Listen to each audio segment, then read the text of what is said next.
At the wedding of my brother, my mother pulled me into a corner to whisper that my 6-year-old daughter had been replaced as the flower girl because her natural hair did not fit the aesthetic of the bride.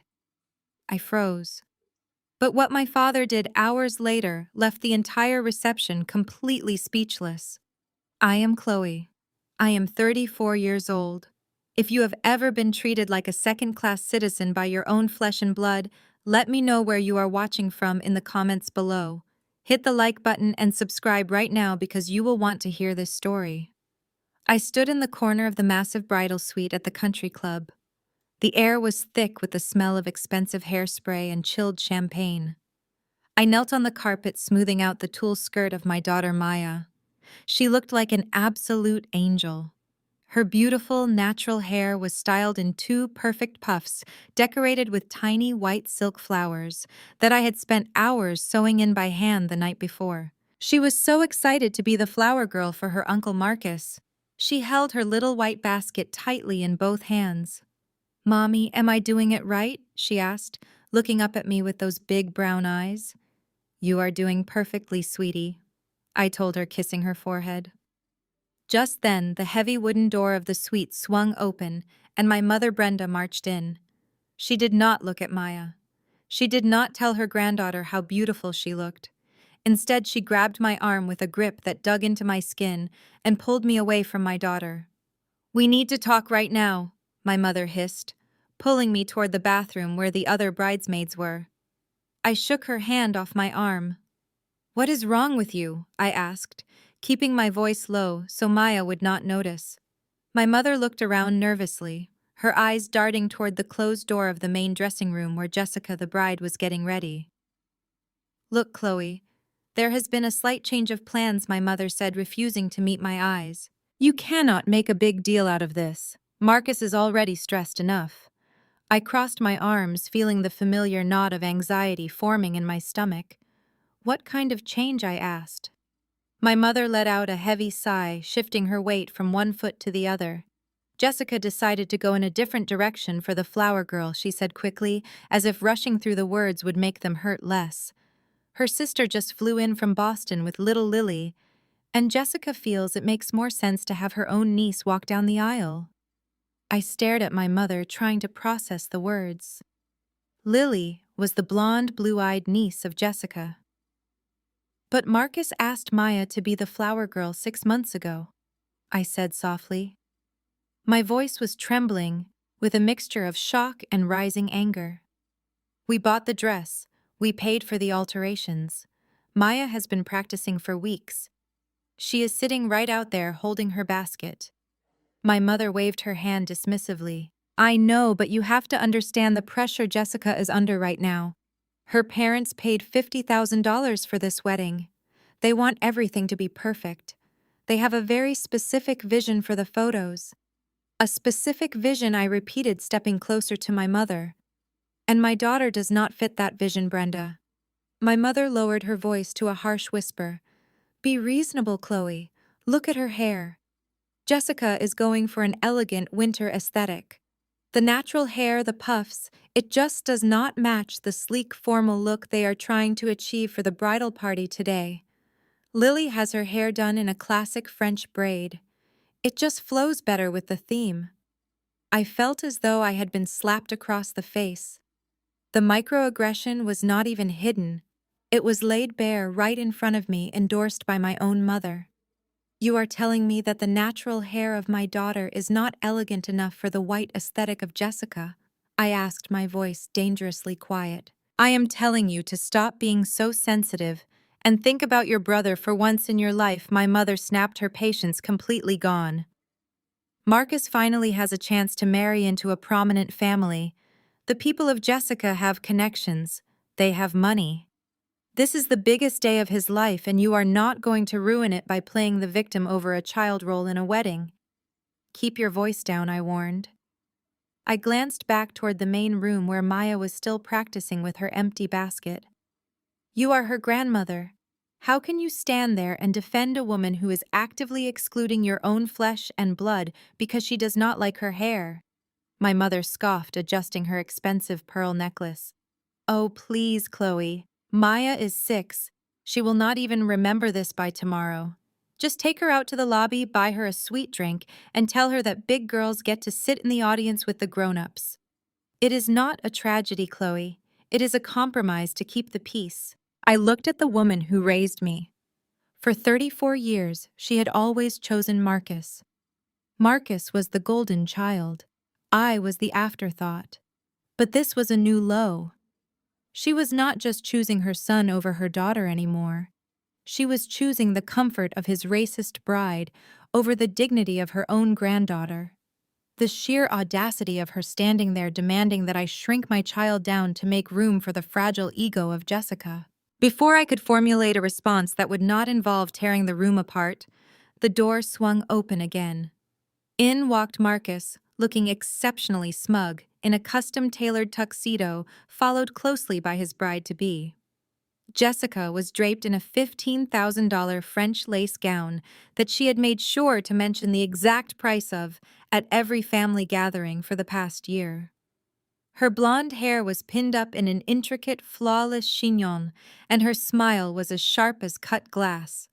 She paused dramatically when she saw me standing there in the corner with my mother and Maya. "Oh, good, Brenda, you told her?" Jessica said, her voice dripping with that sickly sweet patronizing tone she reserved exclusively for people she considered entirely beneath her social status. She glided across the carpeted room, the heavy silk of her dramatic train rustling loudly against the floorboards. She crouched down slightly but kept a very safe distance, so Maya would not accidentally touch her pristine white gown. "Hi, little Maya," Jessica cooed, batting her eyelashes.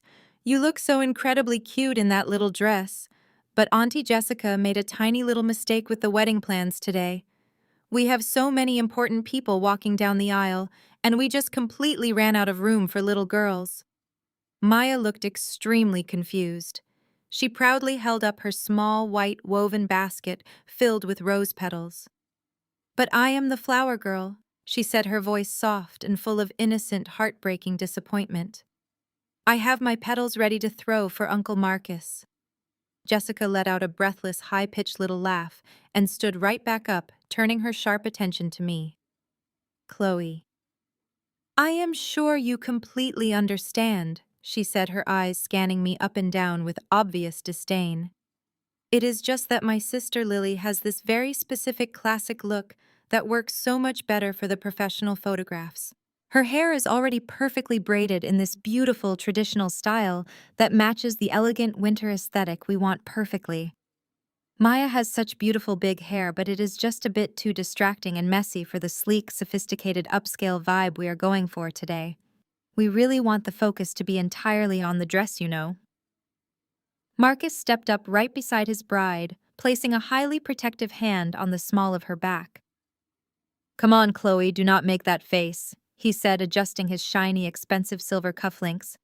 "These are custom, by the way. Look, Jessica has been under a massive amount of stress planning this entire event. Her parents generously dropped $50,000 on this wedding. 50 grand, Chloe. They want everything flawless. Maya can just be in another wedding some other time. Just be a team player for once in your life and do not ruin this." I stared at my older brother in absolute disbelief. This was the exact same man whose college tuition I had quietly helped pay when our parents came up short. Now he was standing proudly in a luxury bridal suite, passionately defending a woman who was actively pushing his own niece aside, simply because her natural blackness did not fit the visual aesthetic of a wealthy, privileged white family. Jessica reached directly into the small, beaded clutch handed to her by one of her identical bridesmaids. She pulled out a crisp, fresh $100 bill and held it out directly to my 6-year-old daughter. "Here, sweetie," Jessica said, her voice intentionally loud enough for the entire bridal party to hear. "Why do you not take this, go find the concession stand out in the main lobby and buy yourself all the delicious candy you could ever want? You and your mommy can go find a nice quiet little seat somewhere in the very back of the ceremony room. It will be so much more fun than standing up front with all the boring adults anyway." Maya did not reach out to take the money. She simply looked up at me, her tiny lower lip trembling slightly. I reached out myself and gently plucked the $100 bill right from the perfectly manicured fingers of Jessica. I did not throw it back in her arrogant face. I did not raise my voice even a fraction of an inch. I did not give them the angry black woman stereotype they were so desperately waiting for, so they could completely justify kicking me out of the building entirely.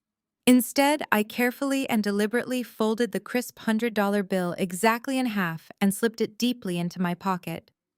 "Thank you, Jessica," I said, my voice perfectly smooth and entirely devoid of any readable emotion. "That is incredibly generous of you to offer.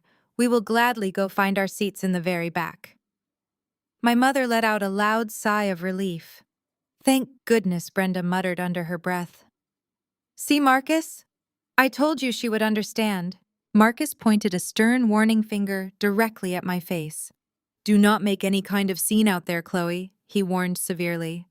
"Just keep your head down, enjoy the expensive free food, and let us have our absolutely perfect dream day."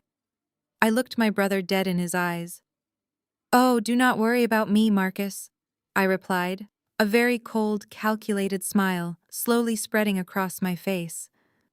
"I promise you, this is a day nobody in this entire family will ever forget." I took my daughter by the hand and walked out.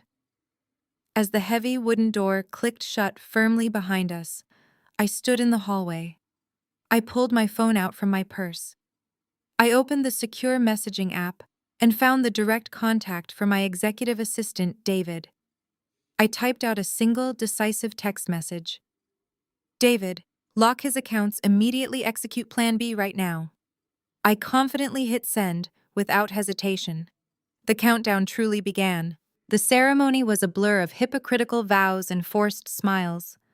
True to my word, I took Maya and sat in the very last row of the chapel, completely obscured by a massive floral arrangement. I watched from the shadows as little Lily marched down the aisle, perfectly braided, and entirely clueless that she was part of a twisted racial aesthetic. When the vows were over, the guests transitioned into the grand ballroom for the reception. The venue was breathtaking, featuring soaring vaulted ceilings, massive crystal chandeliers, and floor-to-ceiling glass windows overlooking a manicured private lake. Jessica had bragged for months about securing this specific location. What she completely failed to realize was that she was partying inside my property. I approached the ornate gold-framed seating chart near the grand entrance. I scanned the list. Table 1 was reserved for Jessica and her parents. Table 2 was for Marcus, my mother, and the rest of the immediate family. I kept reading down the long list. Table 3, Table 4, Table 10. Finally, at the very bottom right corner, written in a slightly smaller font, I found our names. Chloe and Maya, Table 42. I took my daughter by the hand, and we began the long walk across the massive ballroom.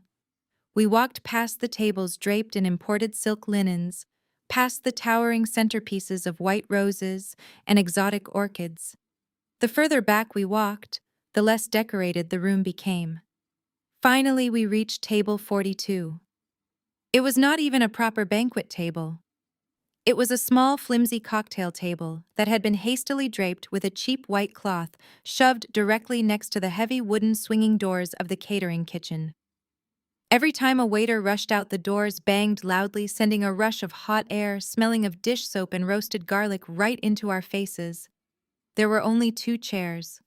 We had been entirely isolated from the rest of the wedding. "Look, Mommy, we have our own special table," Maya said, her sweet, innocent voice breaking my heart all over again. She climbed into the oversized chair, her little legs dangling above the bare floor. She arranged her small basket of unused flower petals neatly on the table.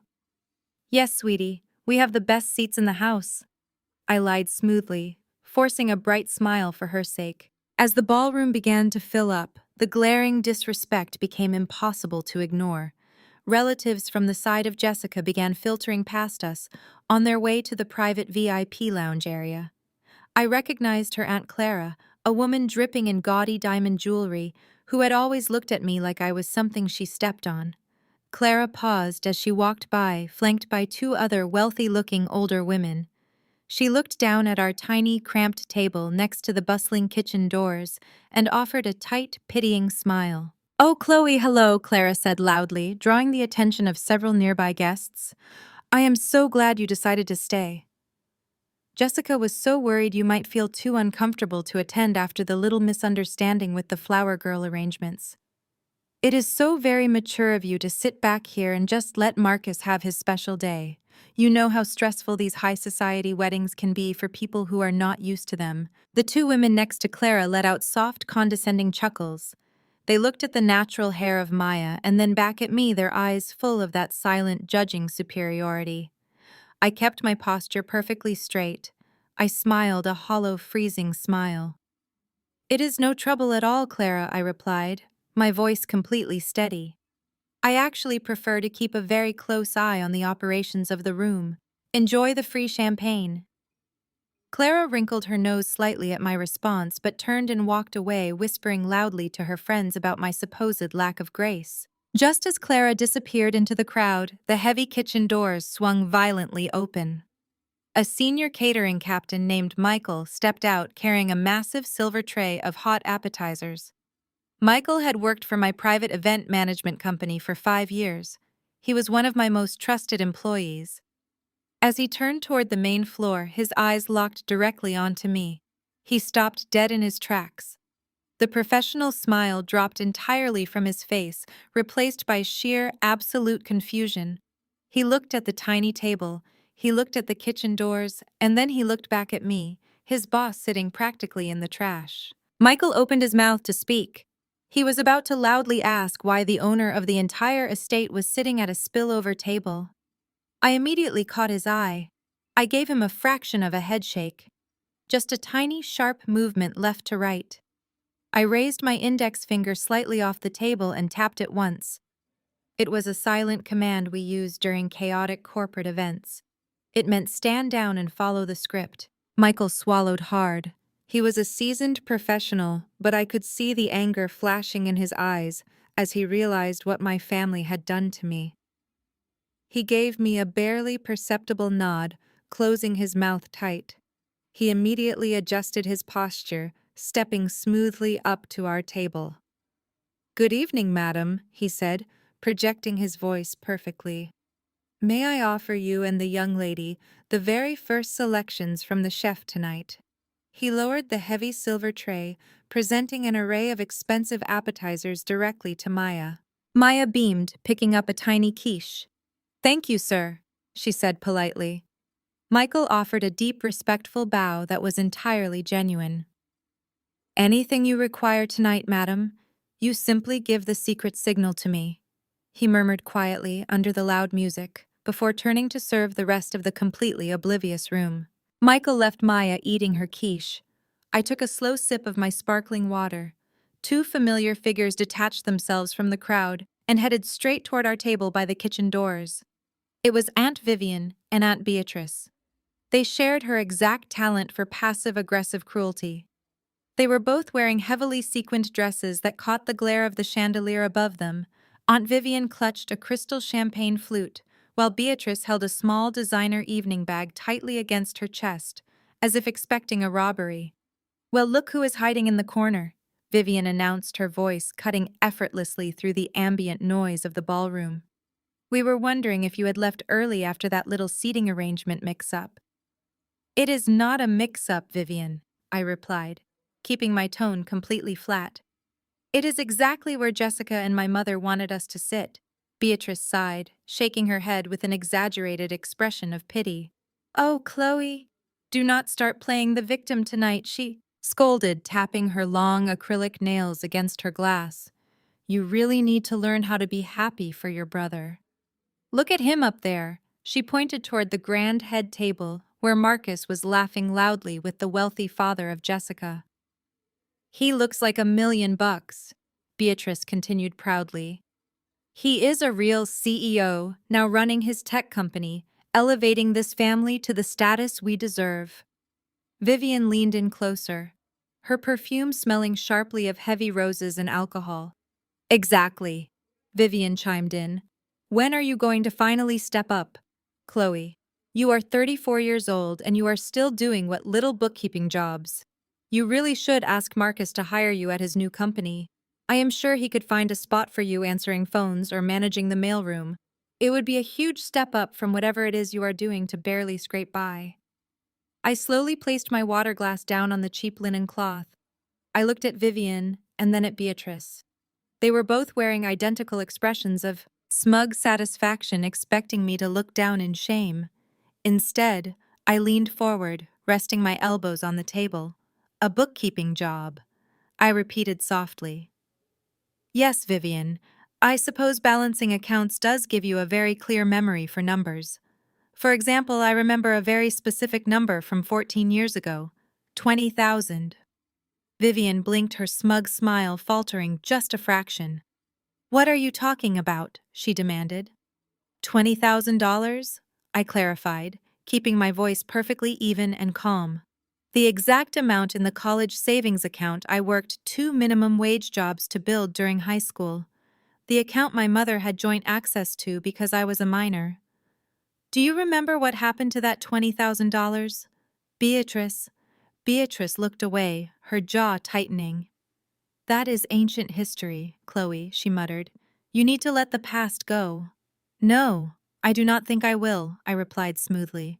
Because the past explains exactly why Marcus is sitting up there pretending to be a millionaire while you both stand here insulting me.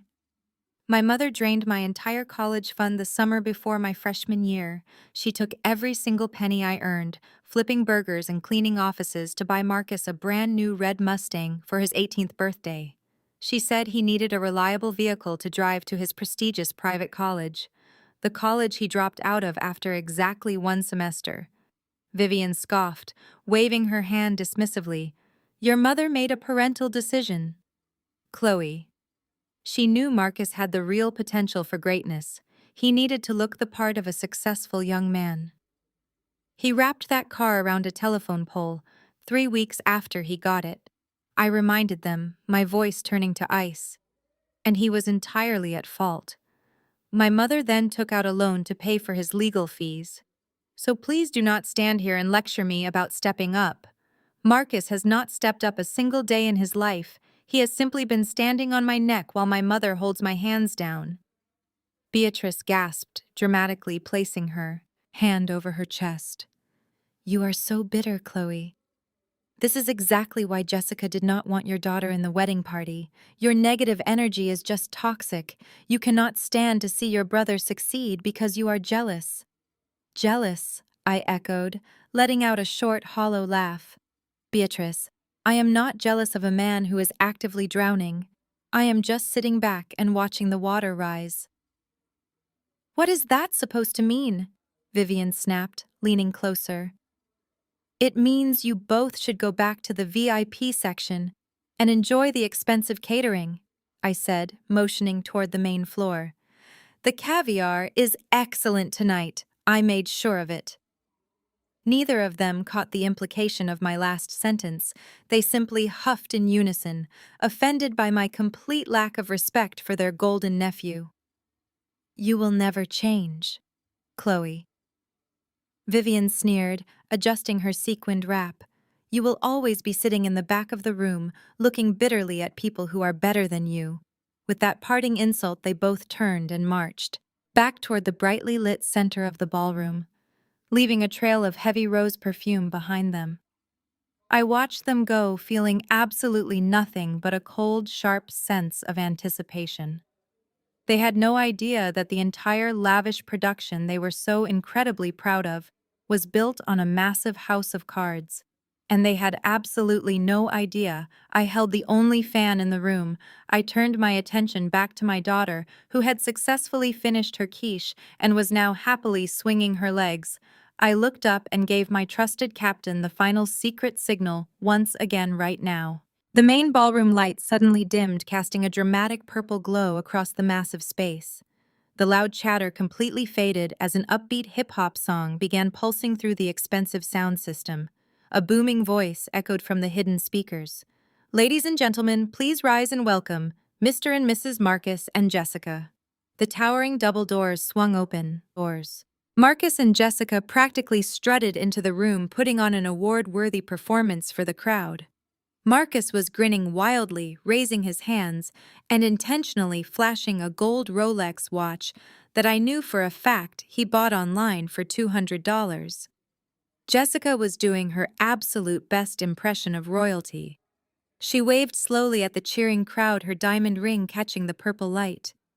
They looked exactly like what they were. Two people desperately pretending to be billionaires while actively drowning in massive credit card debt. They made their way slowly down the center aisle, soaking in the applause. I watched from my tiny table by the kitchen doors as they passed my father Thomas. My dad was placed at the very edge of the family table closest to the exit, wearing an impeccably tailored dark suit. As Jessica and Marcus walked past, Jessica did not even look at him. She blew a kiss to her parents, who were seated at the massive head table, beautifully adorned with white orchids.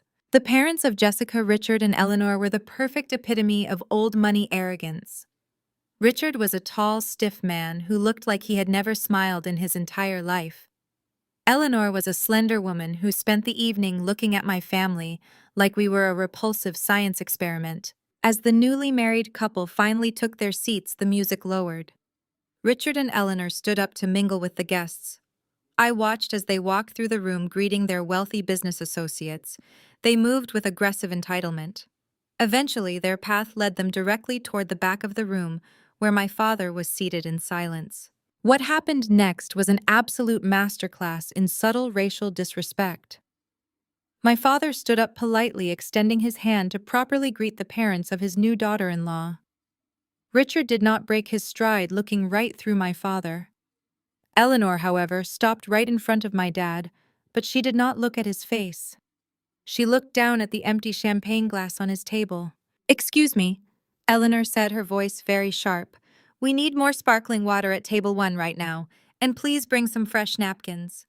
She had looked right at a 60-year-old black man wearing a tuxedo at his own son's wedding, and immediately assumed he was part of the catering staff. She did not recognize him because she had never bothered to look at him before. To her, he was simply the hired help. My father stood completely frozen, his hand half extended in the air. I felt hot, furious anger rise deep in my chest. I started to stand up, ready to tell Eleanor exactly who she was speaking to. But my dad caught my eye. He gave me a tiny, barely visible shake of his head. He calmly pulled his hand back, buttoned his suit jacket, and sat down in total silence. He did not say a word. He let her walk away, oblivious and arrogant. Jessica then stood up, grabbing a silver microphone from the DJ stand. She tapped it twice, smiling brightly as the entire room quieted down. She looked out over the sea of faces, specifically ignoring the side of the room where my family was seated. She locked eyes warmly with her proud parents. "I want to take a moment to thank the two most important people in this room," Jessica announced loudly. "My mother and father. You have given me absolutely everything. You have shown me what true class really looks like. You have taught me the strict importance of pedigree, of coming from a solid foundation. This beautiful night is all because of your generosity and flawless taste. We all know bringing two different worlds together is not easy, but you embraced Marcus and taught him how to elevate himself to our high standards." The white side of the room erupted in loud, enthusiastic applause. The black side of the room offered polite but heavily strained clapping. The microaggression was incredibly thick. She was publicly stating that her family were the generous saviors of my brother. She was declaring that their whiteness, their money, and their supposed pedigree were the absolute only reasons Marcus was worth anything. She was telling the entire room that my family was entirely beneath hers, and Marcus had been miraculously rescued from our unfortunate lack of class. I looked over at my mother, Brenda. Instead of looking deeply insulted, she was actually smiling and nodding along with the speech. She was so incredibly blind and desperate for proximity to whiteness and perceived wealth that she was willing to let a 28-year-old woman insult our entire bloodline on an open microphone right in front of us. She looked over at me from her seat at the family table and gave me a very harsh warning glare, as if silently demanding me not to ruin the beautiful magical moment for her son. I did not glare back at her. I simply picked up my phone and opened my secure banking app. I checked the massive balance of my primary corporate account just to feel the satisfying heavy weight of reality. Then I looked right back at Jessica, who was still blowing grateful kisses to her wealthy parents. Keep talking, Jessica, I thought to myself, taking another slow, calm sip of my sparkling water. Enjoy the loud applause, because the music is about to completely stop and the bright house lights are about to come on and expose every single lie tonight. Jessica did not put the silver microphone down. She paced slowly across the polished wooden dance floor, her heavy silk train dragging behind her. The room was completely silent, hanging on her every word. She looked lovingly at Marcus, who was sitting at the head table puffing out his chest with absolute pride. When Marcus and I first met, Jessica began, her voice echoing softly off the vaulted ceilings. I knew he was different. I knew he was a man who understood the value of real hard work. He was not like other people. He was not satisfied with just getting by on the bare minimum. He wanted to build an empire, and he was willing to sacrifice whatever it took to make that dream a solid reality. She paused dramatically, letting the words sink in. She slowly turned her body so she was facing the back half of the room where my family was seated. She looked right over the heads of my mother and aunts, her eyes locking directly onto my tiny table by the kitchen doors. You see, Jessica continued, her tone shifting from sweet to subtly venomous, Marcus, and I believe in building a legacy from absolute scratch. We believe in earning our place in the world through sweat and late nights and massive ambition. Unfortunately, we live in a society where some people simply do not understand that concept. Some people are perfectly content to just sit back, do absolutely nothing, and wait for handouts. They think the world owes them something just because they exist, and they resent those of us who actually put in the effort to rise above the bottom. The silence in the ballroom became heavy and incredibly uncomfortable. A few guests from the side of Jessica shifted in their seats, casting quick side glances toward me. I felt the heat of their collective stares, but I kept my face completely blank. Maya was busy coloring on a white paper napkin with a small crayon, completely oblivious to the vicious character assassination happening right above her innocent head. I reached out and gently stroked her natural hair, feeling a fierce protective instinct rise within my chest. Marcus had to fight so incredibly hard to break out of his environment, Jessica said, her voice dripping with fake sympathy and condescension. He had to overcome so much negativity just to reach my level. He purposely surrounded himself with winners because he knew that if you stay around lazy, unmotivated people, they will drag you right down to the bottom with them. He refused to be trapped in that endless cycle of mediocrity that plagues so many uneducated families. He chose success. He chose wealth. He chose to leave the baggage behind and build a future with me. Marcus stood up from his chair, clapping loudly for his new wife. He walked down to the dance floor and wrapped his arms around her waist, kissing her deeply, as the white side of the room erupted into cheers. My aunts Vivian and Beatrice actually joined in the loud applause, completely ignoring the fact that Jessica had just called our entire family lazy, unmotivated, and mediocre. They were so blinded by the shiny illusion of wealth and proximity to whiteness that they happily clapped for their own profound insult. They smiled brightly, desperate to be included in the winning circle. I looked over at my mother, Brenda. She was dabbing fake tears from the corners of her eyes with a lace handkerchief, acting as if she had just witnessed the most beautiful romantic speech in history. She leaned over to my father, Thomas, whispering something quickly in his ear, probably praising the brilliance of Marcus. My father did not nod. He did not smile. He sat completely rigid, his large, strong hands gripping the edge of the banquet table, so tightly his knuckles were turning bright white. The anger radiating from him was palpable, even from across the large room. It was a quiet, simmering rage that had been building inside him for over 30 years of marriage to a woman who constantly belittled him and enabled their highly toxic son. Jessica pulled away from Marcus and held the microphone up to her lips one final time. So here is a toast to us, Jessica declared, raising her crystal champagne glass high in the air. To the bold creators, to the relentless hard workers, To the people who actually bring real tangible value to the table, instead of just expecting a free meal at the expense of others. May our new tech company soar to unimaginable heights, and may we never ever forget the incredible pedigree that made this perfect, luxurious evening possible. Cheers to the future. Cheers. The wealthy crowd echoed loudly, raising their glasses in unison. I did not raise my glass. I did not move a single muscle. I simply sat there and watched the grotesque display of extreme arrogance unfold in real time. The sheer, unadulterated audacity of her speech was almost breathtaking to witness. She was standing proudly inside a commercial building that I owned entirely free and clear, drinking expensive imported champagne that I paid for out of my own private pocket, celebrating a fake tech company that had officially filed for Chapter 11 bankruptcy exactly 8 months ago. And she had the absolute nerve to look me directly in the eye and call me a lazy freeloader who brought absolutely no value to the table. I gently touched the top of her head, shielding her from the hostility radiating across the room. They truly believed they had successfully crushed my spirit. They thought they had permanently established their dominance at the very top of the family hierarchy, cementing their fake legacy.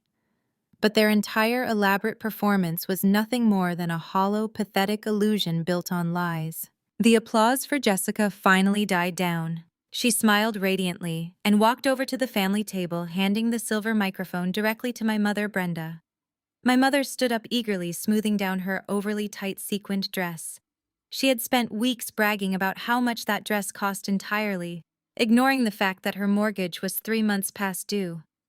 She walked to the center of the dance floor, holding the microphone with both hands, acting as if she were accepting an Academy Award. "Thank you, Jessica." My mother began, her voice shaking slightly with exaggerated emotion. "That was a beautiful speech, and we are so incredibly blessed to welcome you into our family." She turned to look at Marcus, her eyes welling up with dramatic tears. "Marcus, my beautiful baby boy. Words cannot even begin to describe how incredibly proud I am of you tonight. You are the absolute king of this family." My mother paused, wiping a single tear from her cheek. The wealthy guests on the side of Jessica watched her with mild amusement, like they were observing a quaint theatrical performance. My mother, completely oblivious to their subtle mockery, continued her passionate monologue. "From the very day you were born, I knew you were destined for absolute greatness," my mother said, projecting her voice so it echoed loudly across the massive ballroom. "You have always possessed a special kind of brilliance. You have always been a natural-born leader. You are the very first real success story of our entire bloodline, Marcus.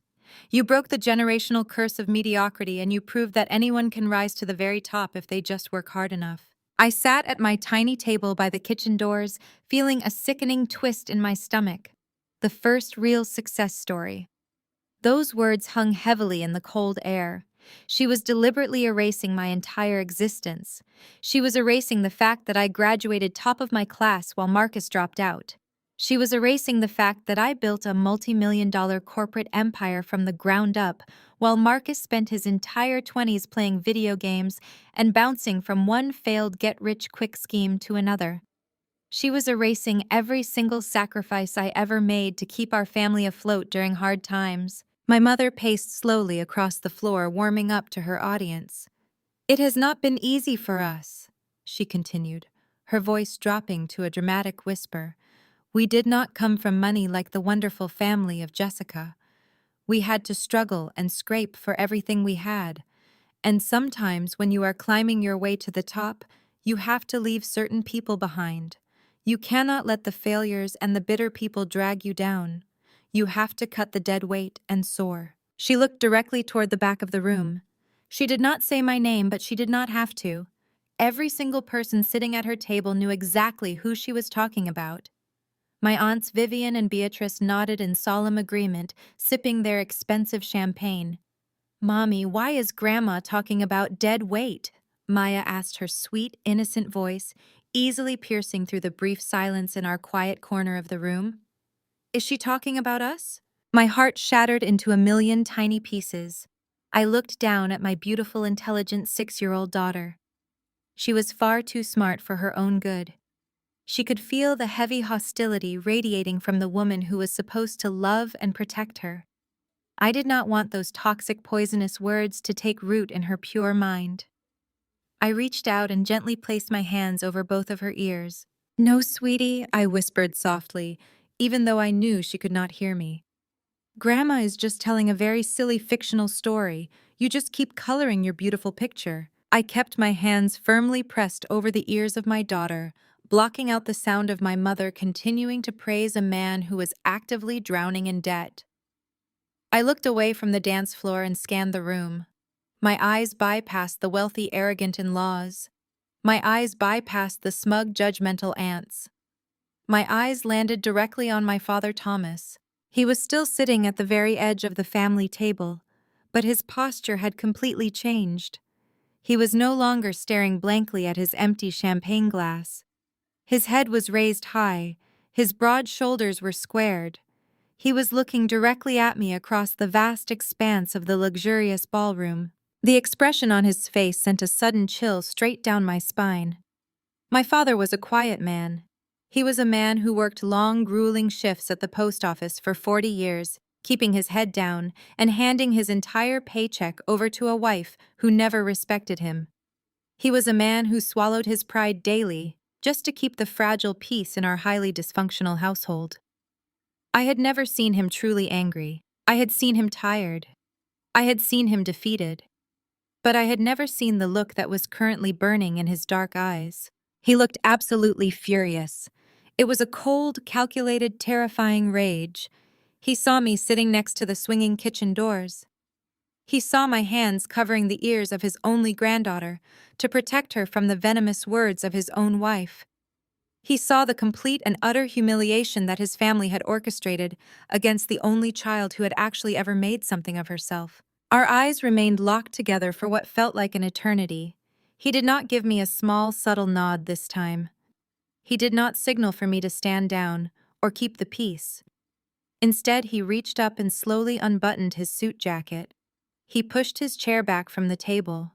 The loud scraping sound of the wooden chair legs against the floor went completely unnoticed by my mother, who was still rambling loudly on the microphone about the incredible fake pedigree of her son. My father stood up to his full imposing height.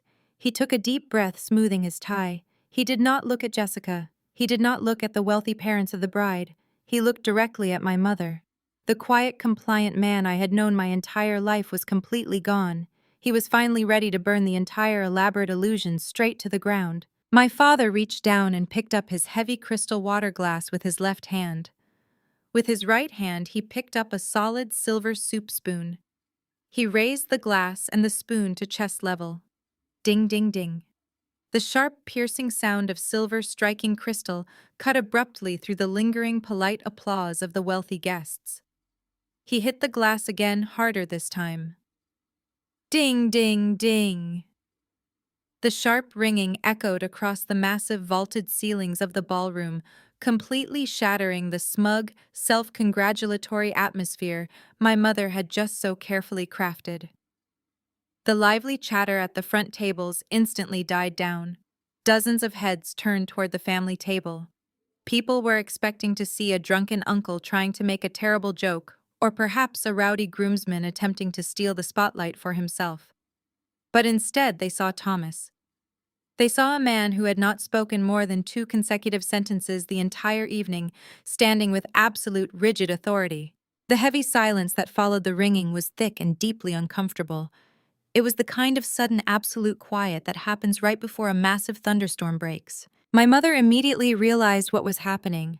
Her face, which had been glowing with fake aristocratic pride just seconds ago, completely drained of all color. She reached out with a frantic, trembling hand and grabbed the heavy fabric of his suit jacket, pulling downward with desperate force. "Thomas, what on earth are you doing?" she hissed, her voice. A panicked, venomous whisper that carried further than she intended in the dead silent room. "Sit down right now. You are going to embarrass Marcus in front of his new family. Are you crazy? Sit down."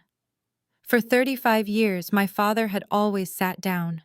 Whenever she raised her voice, whenever she belittled him in front of guests, Whenever she made executive decisions that actively ruined our lives, he had always lowered his head and complied to keep the fragile peace. But not tonight. My father looked down at the manicured hand of my mother, gripping his suit jacket. He did not say a single word to her. He simply raised his own hand and firmly swatted her hand away. It was a sharp, deliberate motion that sent a shockwave of audible gasps through our family table.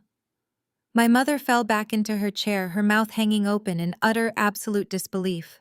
She looked up at him as if staring at a total stranger. He stepped away from his designated chair and slowly began to walk toward the exact center of the highly polished wooden dance floor, taking his time. His footsteps were heavy and measured, sounding unnervingly loud in the quiet room.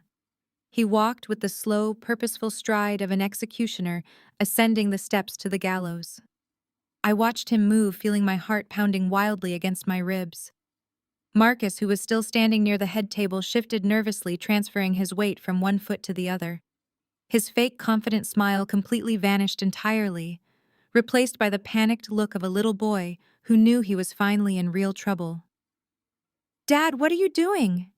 Marcus asked, his voice cracking slightly, betraying his sudden intense anxiety. "Just let the DJ play the music, man."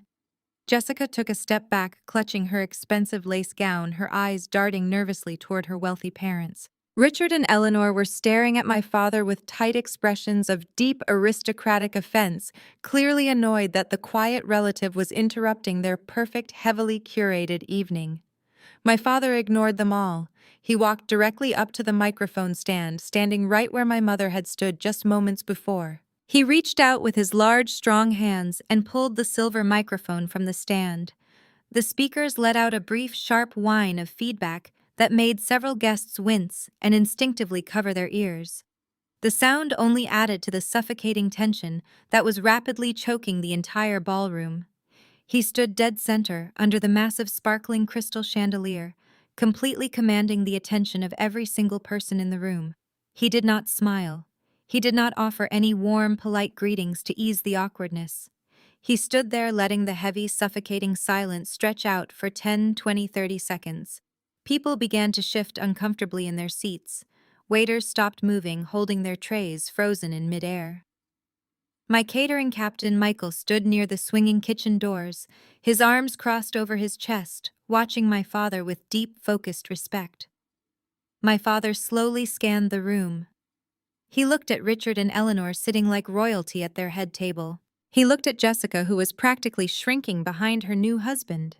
He looked at Marcus, who was sweating profusely under the bright purple lights. He looked at my mother, who was still sitting frozen in her chair, her face a mask of absolute terror. And finally, he looked over the heads of the crowd, directly into the back corner of the room, straight at me and my daughter Maya. His expression softened for just a fraction of a second when his eyes met mine. It was a silent apology for every single time he had failed to protect me in the past. It was a silent promise that he was going to make it right tonight. He broke our eye contact and looked back at the hundreds of expectant faces staring at him. He lifted the microphone slowly toward his mouth. Almost everyone in the crowd leaned forward slightly in their seats, eagerly anticipating a bumbling, nervous toast from a man they assumed was just an uneducated father. They were completely unprepared for the absolute devastation he was about to unleash. He cleared his throat loudly. The harsh sound echoed just like a loud gunshot, piercing straight through the completely silent room. He took one final deep breath, ready to destroy the illusion forever. My father tapped the microphone one last time, ensuring it was live. When he finally spoke, his voice did not shake. It was deep, resonant, and steady, echoing with a profound gravity that demanded attention. "Jessica, you gave a passionate speech just now." My father began, his tone conversational, but laced with an icy edge of fury. "You spoke eloquently about the value of hard work, about building a legacy from scratch. You stood up here and praised my son for being a relentless creator, a man who elevated himself above mediocrity. You thanked your parents for their generous pedigree and made it clear what you think of people who expect handouts." He paused, letting his words hang in the heavy air. Jessica smiled, a confused little smile, nodding slowly, as if she thought he was agreeing with her. Her parents, Richard and Eleanor, relaxed slightly. They were severely mistaken. My father turned his body away from Jessica and locked his burning gaze directly onto my brother. Marcus, he said, his voice suddenly cracking like a whip across the silent ballroom. Tell your new wife about your tech company. Tell her about the massive empire you are building. The silence that followed was absolute. Marcus completely froze. The smug, confident expression he had worn proudly all night melted off his face in less than a single second. His skin turned a sickening shade of pale gray under the bright uplighting. He looked like a man who had just stepped off a cliff waiting for the ground to hit him. Dad. Marcus stammered, his voice thin and reedy, devoid of its usual arrogant boom. What are you talking about? This is not the time for this. Let us just enjoy the reception. We can talk business tomorrow in private. My father took a deliberate step closer to the head table, gripping the microphone tightly. We are talking about it right now, Marcus. My father insisted, his voice rising in volume and power. You let this woman stand up here and insult your sister. You let her insult your family name. You sat there puffing out your chest, letting everyone believe you are some kind of self-made millionaire tech genius. So go ahead. Tell Richard and Eleanor about your incredible portfolio. Tell them about your brilliant software. Marcus opened his mouth, but no sound came out.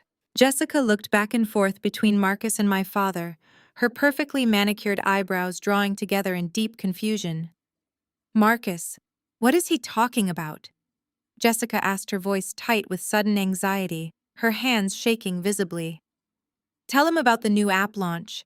Just tell them about the venture capital funding you secured last week so he will sit down. Marcus swallowed hard, a thick bead of sweat rolling down the side of his face. He cannot tell you about the app launch, Jessica.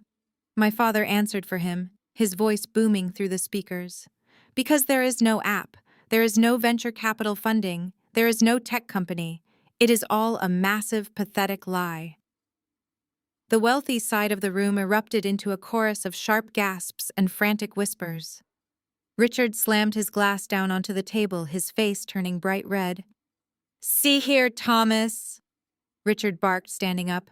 I do not know what kind of drama you are trying to stir up, but my son-in-law is a respected executive. We have seen his business plans. You have seen a rented co-working space and stolen PDF files, my father fired back. I am his father, Richard. I know exactly what he is. And since he does not have the spine to tell you the truth, I will do it for him.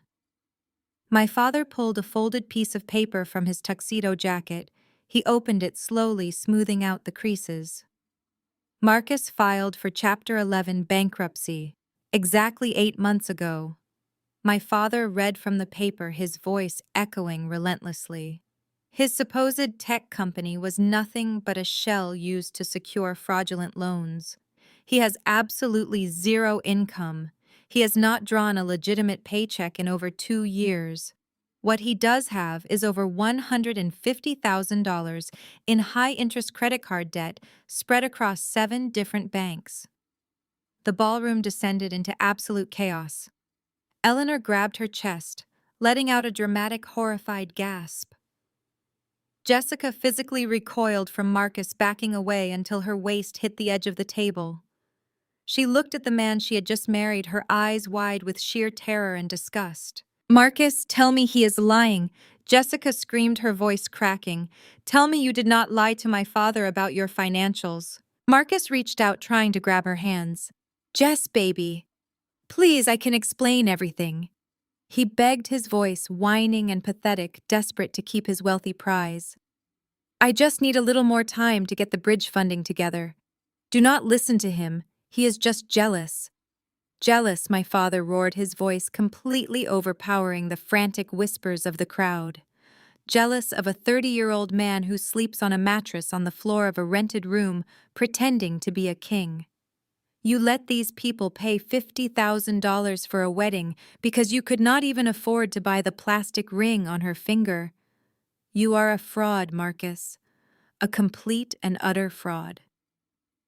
I sat at my tiny table by the kitchen doors, watching the absolute destruction of my brother. I took a sip of cold water. The immense satisfaction washing over me was indescribable.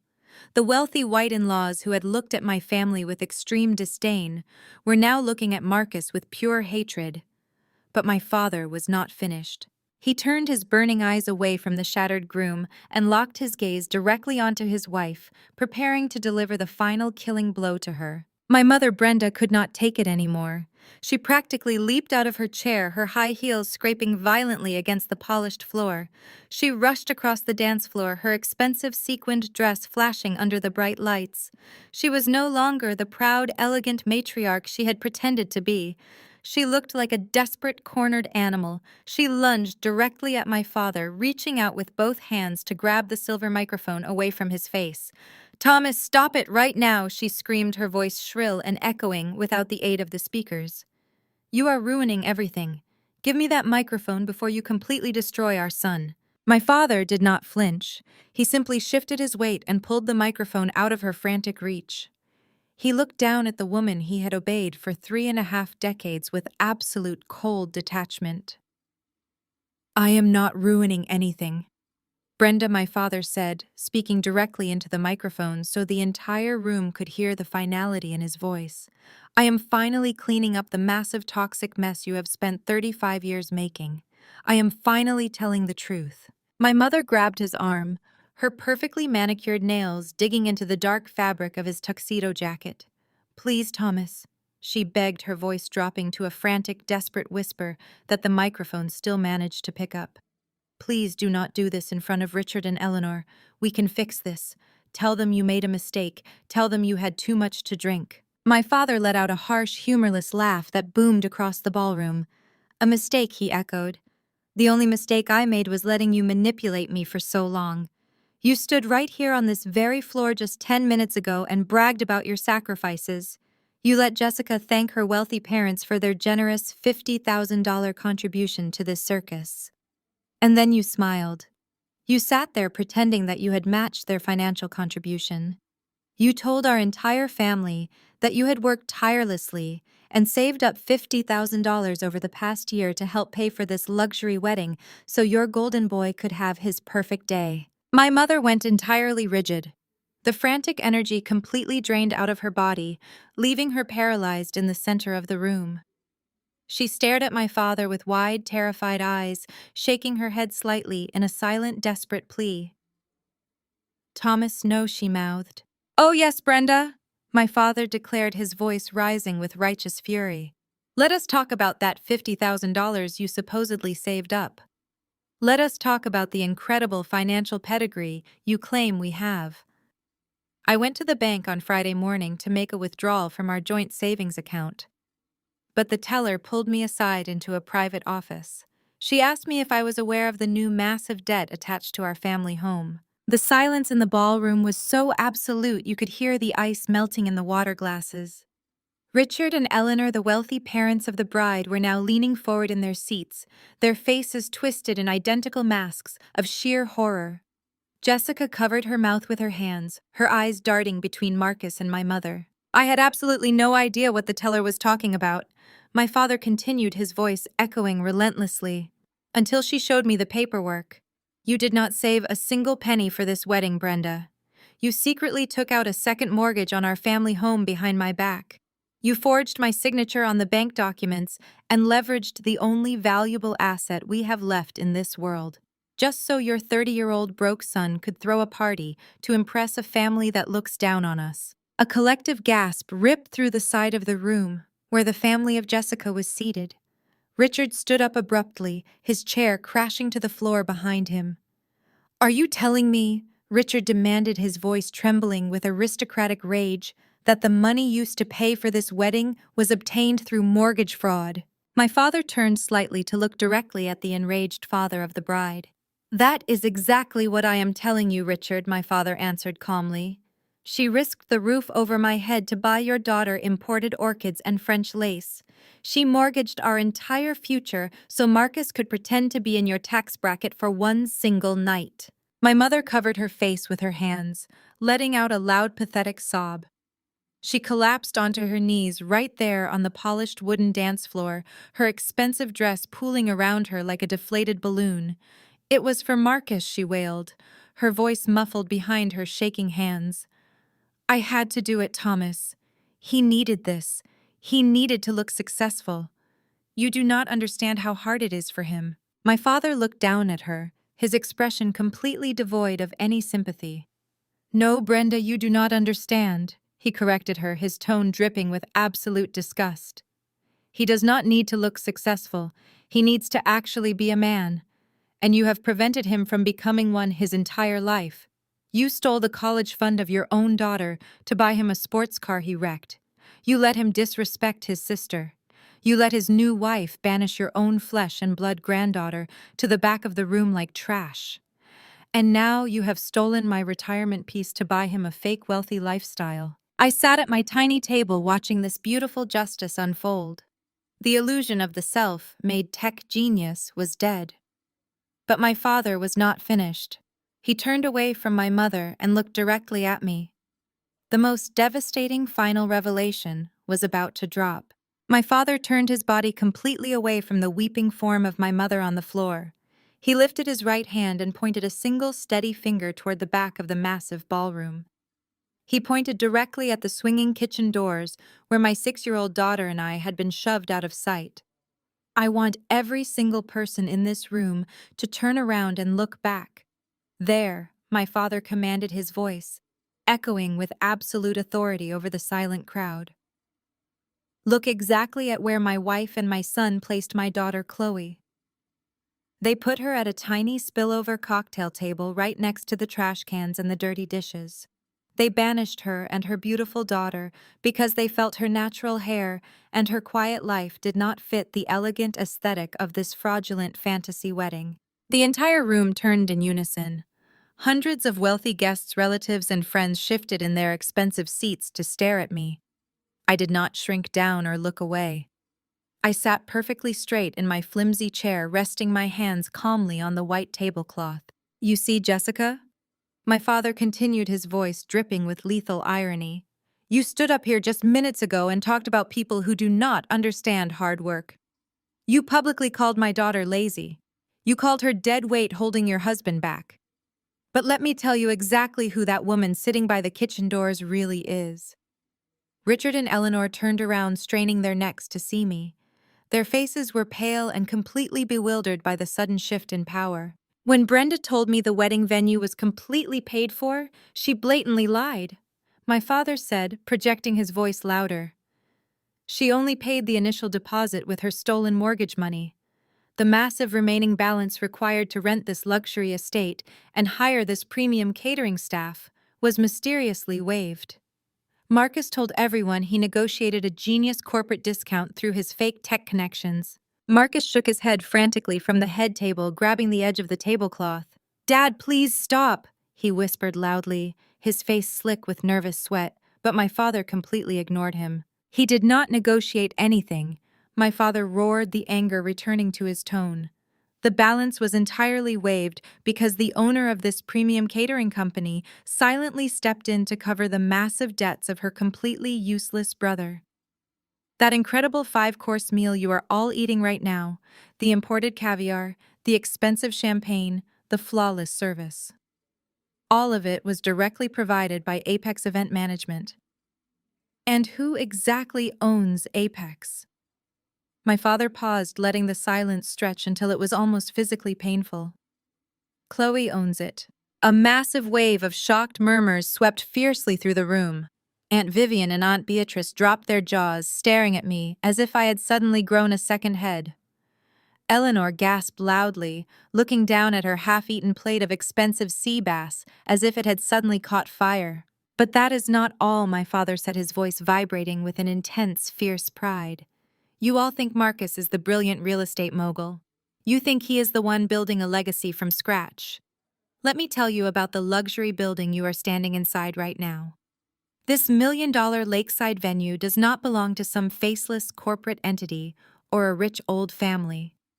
It belongs exclusively to Apex Properties LLC. And the sole proprietor of that LLC the woman who holds the permanent deed to this very floor you are dancing on, is sitting right over there next to the kitchen doors. The silence that hit the room this time was entirely different. It was not just shock anymore, it was absolute sheer awe combined with the horrifying realization of their own massive mistakes. Jessica stumbled backward, her designer heels catching forcefully on her expensive lace train. She grabbed the edge of the head table to steady herself, her eyes wide with absolute terror as she stared at me. The woman she had just publicly humiliated, the woman she had kicked out of her bridal party over a racist hair aesthetic, was the literal owner of the entire operation. "That is impossible!" Jessica shrieked, her voice breaking into a hysterical, terrified pitch. "Marcus told me she was a broke bookkeeper. He told me she was constantly struggling." "Marcus lied to you, Jessica," my father replied coldly, never taking his eyes off her panicked face. "He lied to you, just like he lied to the banks, just like he lied to my face for years." Chloe is a highly successful multi-million-dollar real estate developer. She built her empire quietly and legally while Marcus was busy pretending to be rich on the internet. She paid for your food. She owns this venue. You are standing in her house right now, insulting her right to her face. At that exact moment, Michael, my trusted catering captain, stepped forward from the swinging kitchen doors. He walked directly to my small, cramped table. In front of the entire stunned ballroom, he stopped and offered me a deep, highly respectful bow. "Would you like me to clear your plate, boss?" he asked, his voice carrying clearly into the deadly quiet room. "Yes, Michael, thank you," I replied calmly, handing him my empty appetizer plate. The visual validation was instantaneous and absolutely devastating. The wealthy white in-laws looked like they were going to be physically sick. Richard took off his expensive reading glasses, rubbing his face in deep, profound humiliation. He had just allowed his beloved daughter to publicly berate a self-made millionaire whose private property they were currently using for free. The level of embarrassment was astronomical and completely unrecoverable. My father lowered the silver microphone slightly, looking down at Marcus one last time. "You spent your whole life tearing your sister down so you could feel tall," my father said to his son, his voice filled with absolute disgust. "You treated her like a common peasant when she was the one quietly paying the taxes on your fake kingdom." "And Brenda," he added, looking down at his wife, who was still sobbing uncontrollably on the polished floor, "you chose the illusion over the reality. You chose a loud fraud over a silent queen." My father finally walked away from the center of the dance floor. He carried the microphone to the edge of the stage and gently placed it down on a small table. He walked straight down the center aisle, completely ignoring the hundreds of staring eyes, tracking his every single movement. He walked right past the massive head table, past the weeping, terrified bride, and past the totally shattered groom. He walked all the way to the back of the room, directly to table 42. He pulled out the second small chair at my flimsy table and sat down right next to me. He reached over and gently patted the beautiful natural hair of Maya, who smiled up at him brightly, completely safe from the drama. Then he looked at me, a deep, genuine smile finally breaking across his tired, weathered face. "I think it is time for the check," he said softly, his eyes twinkling with a fierce, protective pride. I smiled back at the man who had finally found his voice. I reached into my designer purse and pulled out my cell phone. "It certainly is, Dad," I replied, my thumb hovering directly over the screen. The trap was sprung. I pressed the send button on my screen, sending a short typed text message to the general manager of the estate. Within 3 seconds, the heavy double doors at the far end of the ballroom swung open. Mr. Harrison, the senior venue director, walked into the room. He was a tall, imposing man in a crisp, tailored suit holding a thick black leather folio. He did not look left or right. He walked with absolute purpose straight down the center aisle, cutting through the thick, chaotic tension that was rapidly filling the room. The dead silence had officially broken, giving way to a rising tide of frantic whispers and panicked arguments. Jessica was hyperventilating, clutching the edge of the head table, while her mother Eleanor furiously fanned herself with a silk napkin.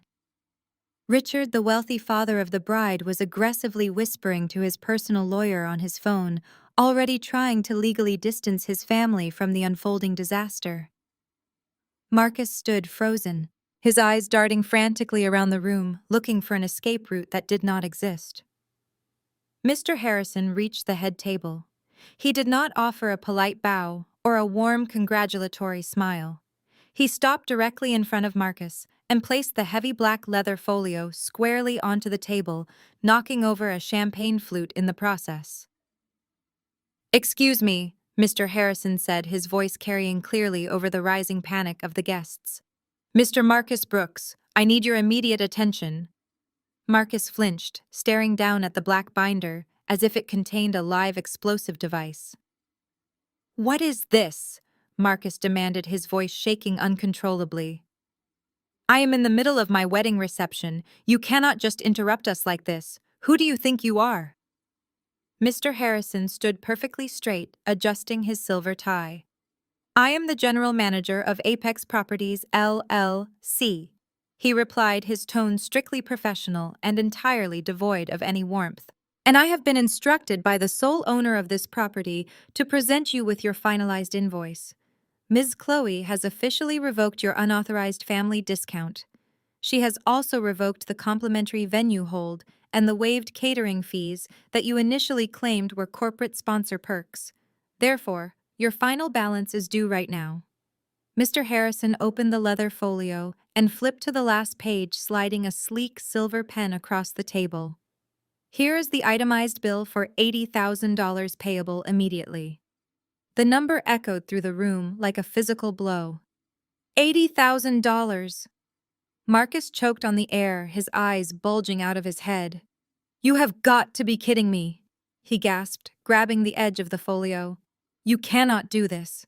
We had an agreement. I signed a contract locking in the discounted rate. You cannot just change the terms in the middle of the event.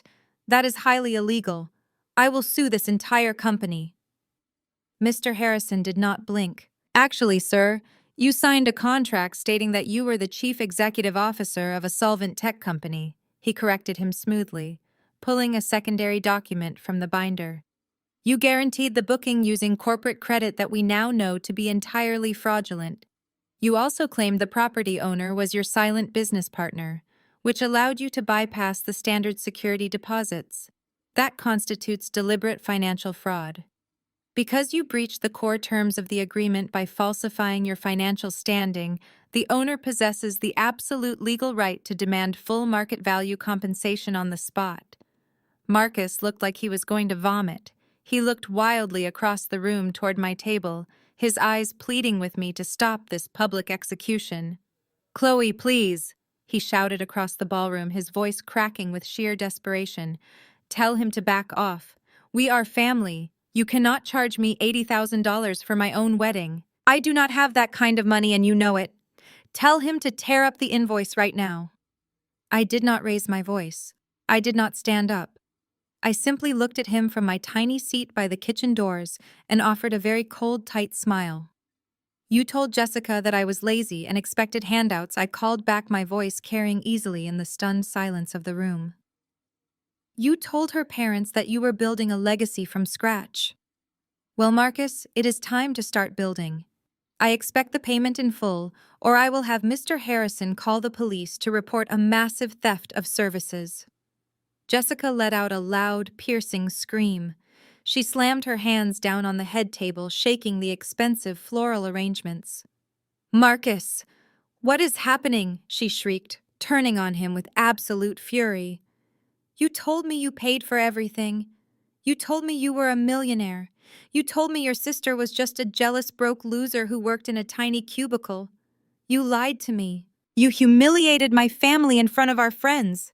Marcus reached out, trying to grab her arm, but she violently slapped his hand away. "Baby, please, I can fix this," Marcus begged, tears welling up in his eyes. "Just ask your dad to cover the invoice tonight. I will pay him back next month. I promise. I just need a short-term bridge loan to clear this up." Richard, the father of the bride, stepped forward, his face purple with rage. He looked at Marcus with a level of disgust, usually reserved for insects.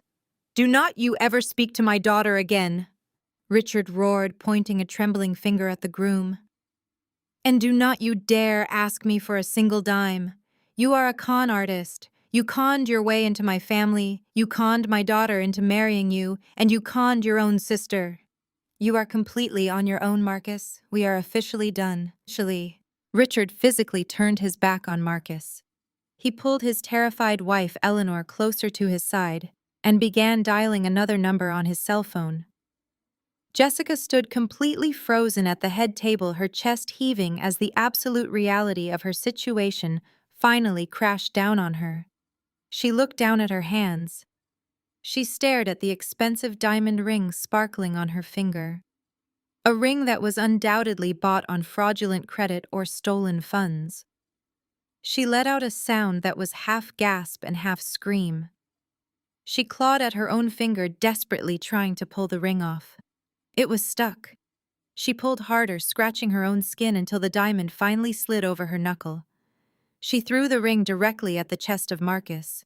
It bounced off his rented tuxedo lapel and clattered loudly onto the polished floor. "You tricked me!" Jessica shrieked, her voice entirely stripped of its usual refined elegance. "I signed the marriage license, Marcus.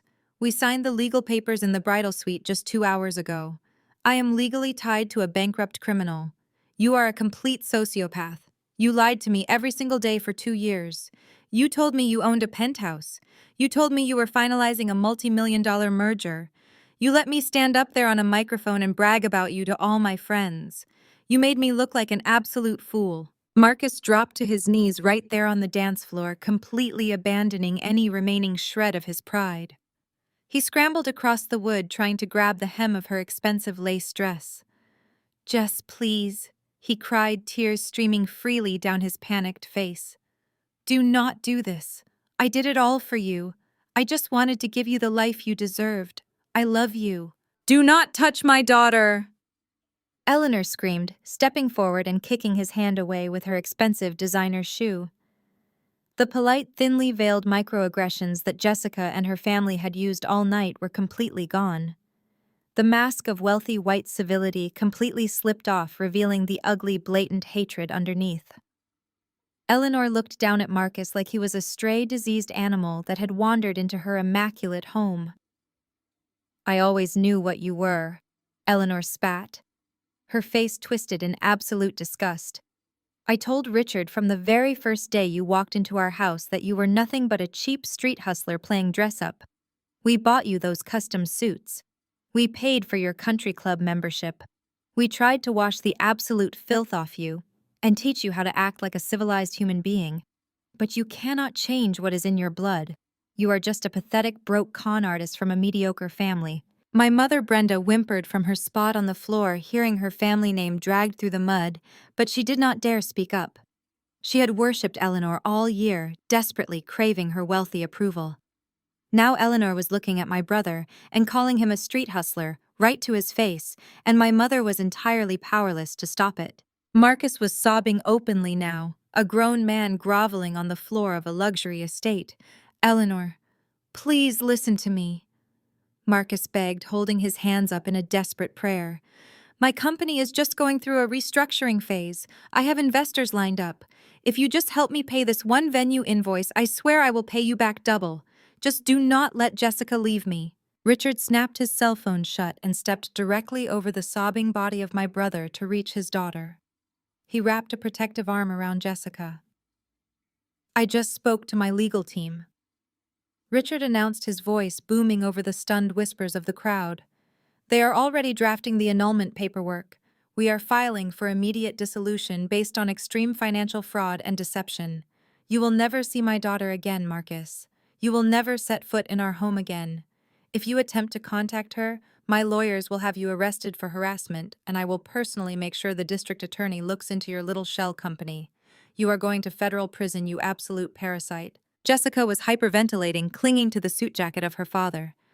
"I want to go home," she cried violently, ripping the expensive veil out of her hair and throwing it onto the floor next to the discarded ring. "Get me out of this horrible place, Dad. Get me away from him." The guests from the side of Jessica began to stand up en masse. Hundreds of wealthy elite socialites began grabbing their designer coats and purses, completely abandoning their half-eaten gourmet meals. They muttered to each other, casting glaring, disgusted looks at Marcus and my mother. The massive, glamorous wedding reception had instantly transformed into a chaotic crime scene. The beautiful winter aesthetic was completely destroyed. Marcus stayed on his knees watching his wealthy bride and her powerful parents literally step over him to leave. He had sacrificed his own sister, his own niece, and the financial security of his parents just to impress these people. He had thrown away his real family for a fake one, and now the fake family was throwing him away like garbage. He looked down at the $80,000 invoice still sitting open on the head table. Then he slowly lifted his head and looked across the emptying dance floor. He looked directly at me. I had not moved from my table by the kitchen doors.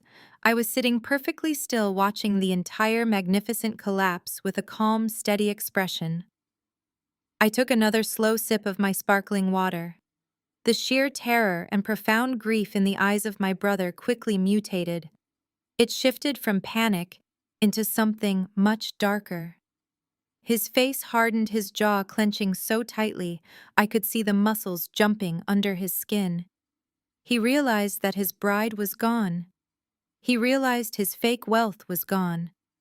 He realized he had absolutely nothing left to lose. And he blamed me for all of it. He pushed himself off the floor, his hands balling into tight, furious fists.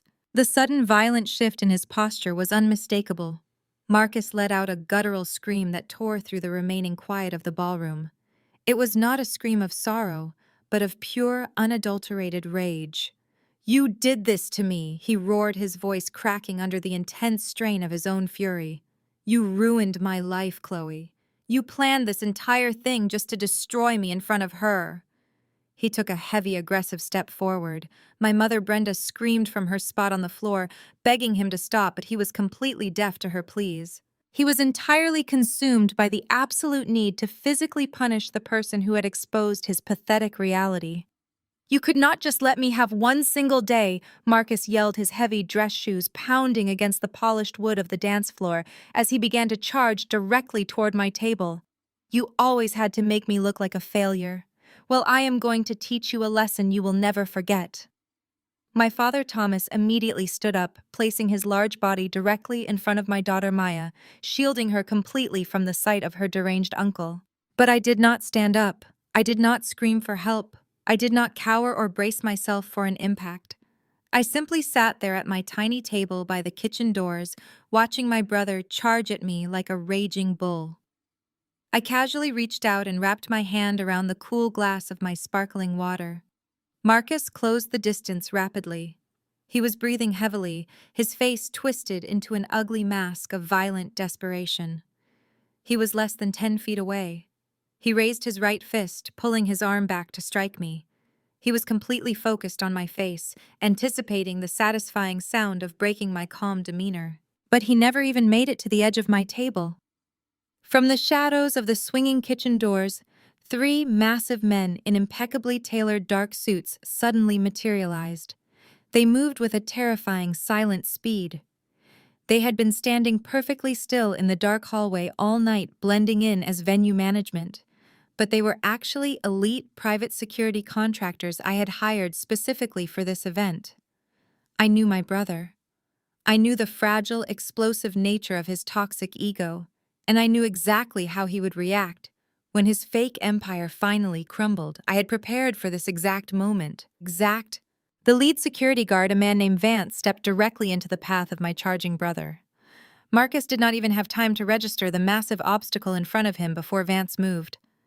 Vance shot his thick arm forward, wrapping his massive hand directly around the throat of my brother, stopping his forward momentum instantly. Marcus choked, his eyes going wide with sudden, panicked shock. Before he could swing his raised fist, the other 2 security guards flanked him. One guard grabbed the right arm of Marcus, twisting it sharply behind his back. The second guard hooked his leg behind the knees of my brother, sweeping his legs out from under him. The impact was loud and abrupt. Marcus crashed face first onto the hard, polished wooden floor with a sickening thud. The three massive guards descended on him, pinning him down with overwhelming force. Vance pressed his heavy knee directly into the middle of the back of my brother, driving all the air out of his lungs in a single sharp rush. The guard holding his right arm pulled it up just an inch higher, causing Marcus to let out a high-pitched shriek of intense physical pain. "Do not move a single muscle," Sir Vance warned, his voice a low, terrifying growl that easily carried over the pathetic sobbing of my brother. "If you try to stand up, I will break your arm. If you try to swing at my client again, I will put you to sleep. Do you understand me?" Marcus thrashed weakly against the floor, his expensive rented tuxedo getting scuffed and ruined against the hardwood. "Let me go." He wheezed, his face pressed awkwardly against the ground. "She is my sister. You cannot do this to me. I will sue all of you. I will have you arrested for assault." I slowly lifted the glass of sparkling water to my lips and took a long, calm sip. I set the glass down softly on the cheap white tablecloth and leaned forward, resting my elbows on the table. I looked down at my older brother, the golden child, the supposed tech genius. He was currently pinned to the floor like a common criminal neutralized by men whose salaries I paid. "You are not going to sue anyone, Marcus," I said, my voice smooth and conversational. "And you are certainly not going to have my private security team arrested for doing the exact job I hired them to do. They are legally protecting the owner of this property from a violent, unprovoked attack by a desperate, bankrupt fraud. If I simply nod my head right now, Vance will drag you out the back door and hand you directly to the local police for assault." Marcus stopped thrashing. He laid there, breathing in shallow, ragged gasps, his cheek pressed hard against the floor. He finally looked up at me. The violent rage in his eyes had been completely replaced by absolute sheer terror.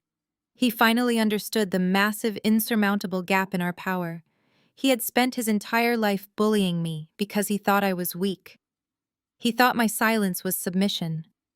He had no idea that my silence was actually strategy. I stood up slowly, smoothing the front of my dress. My father kept his protective arm around Maya.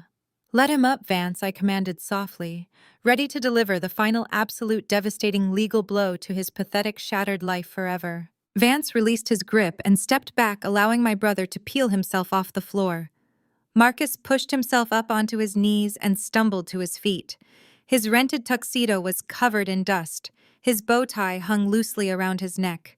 The arrogant executive was gone, replaced by a broken, humiliated man. He refused to look me in the eye, keeping his gaze fixed on his shoes. I took a deliberate step away from my table, leaving the kitchen doors behind me.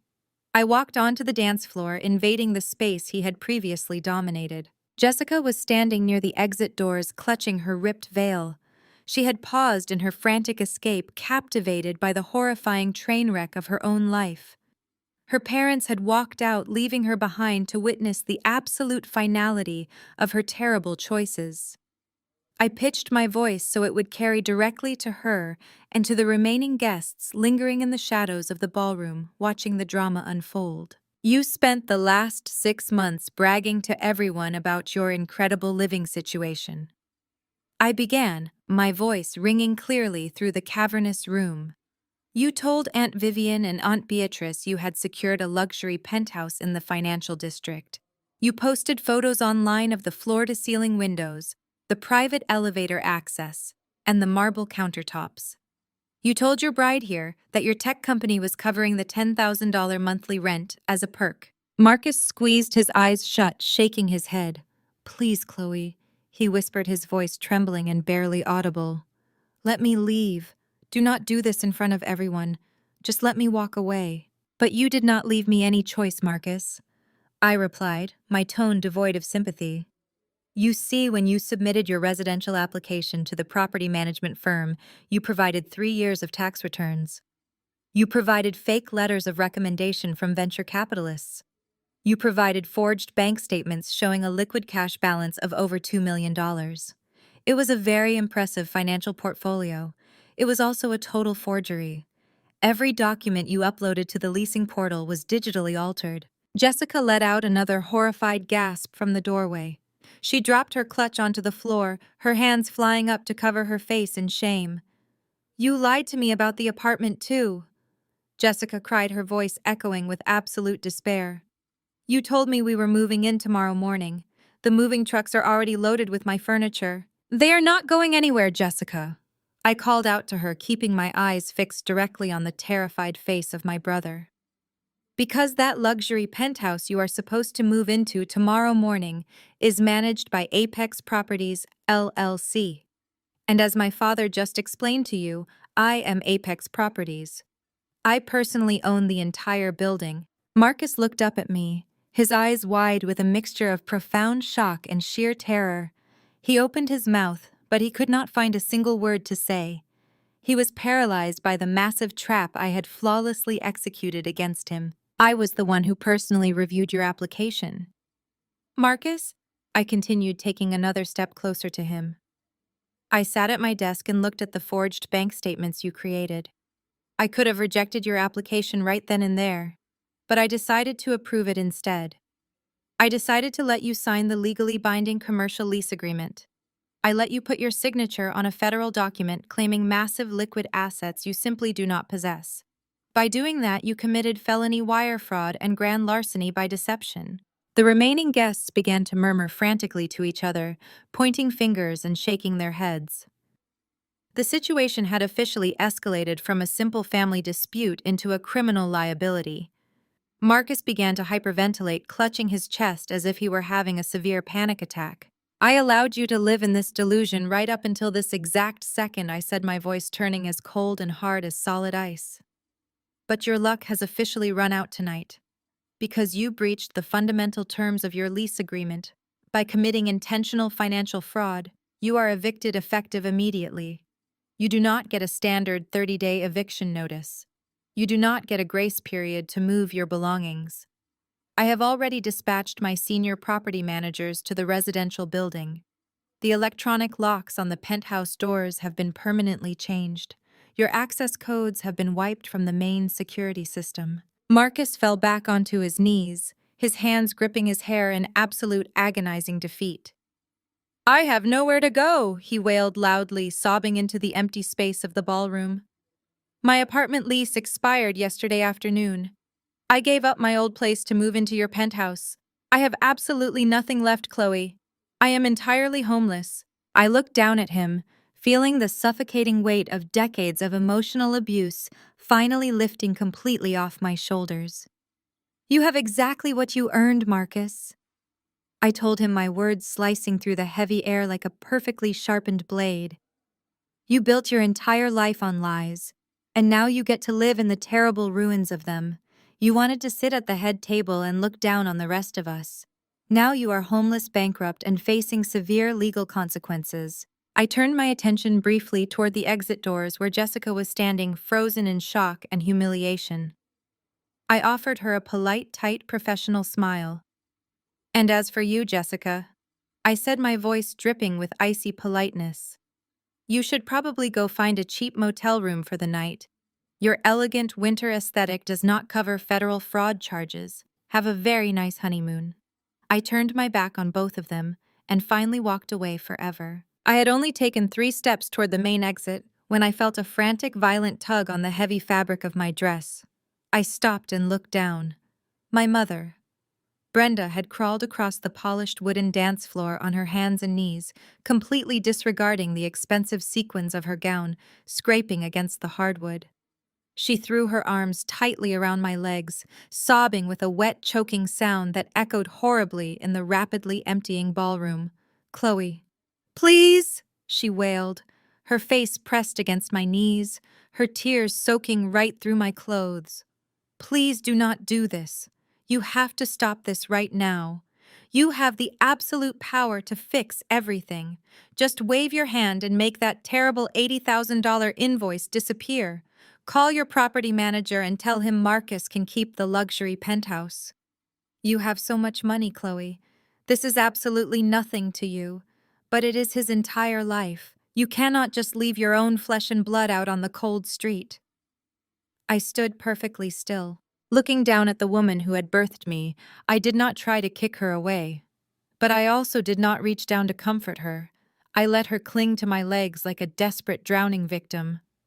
Blood is thicker than water, she gasped, looking up at me with thick dark mascara running down her cheeks in heavy streams. We are family, Chloe. We are your family. You cannot just walk away from us when we need you, the absolute most. God will punish you for turning your back on your own brother. He made a terrible mistake, but he is still your blood. You have to save him. You are the only one who can save us from this absolute nightmare. I looked over at my father, Thomas, who was still standing protectively next to Maya. He watched my mother begging on the floor with a look of profound exhaustion. He knew as well as I did that her tears were not born from genuine remorse. She was not crying because she actually regretted treating me poorly. She was crying because she had finally run out of other people's money, and she was terrified of facing the absolute reality of her own terrible decisions. She desperately wanted me to be the reliable bank account she had always treated me as. I slowly reached down and firmly grasped her wrists. I did not do it gently. I squeezed her wrists hard enough to let her know I meant business, and I forcefully pulled her hands off my legs. I took a single deliberate step back, creating a clear physical distance between us. Blood is thicker than water. I repeated, my voice dangerously quiet, but completely devoid of any warmth or sympathy. That is a very interesting concept, Brenda. It is absolutely fascinating how you only ever remember that we share blood when you suddenly need me to pay for something. My mother reached out again, but I held my hand up, stopping her dead in her tracks. Let us talk about blood, I continued, my voice slicing straight through her pathetic sobbing. Let us talk about what happened in the bridal suite just a few short hours ago. Do you remember what you told me when you dragged me into the bathroom? Do you remember what you specifically said about your own flesh and blood granddaughter?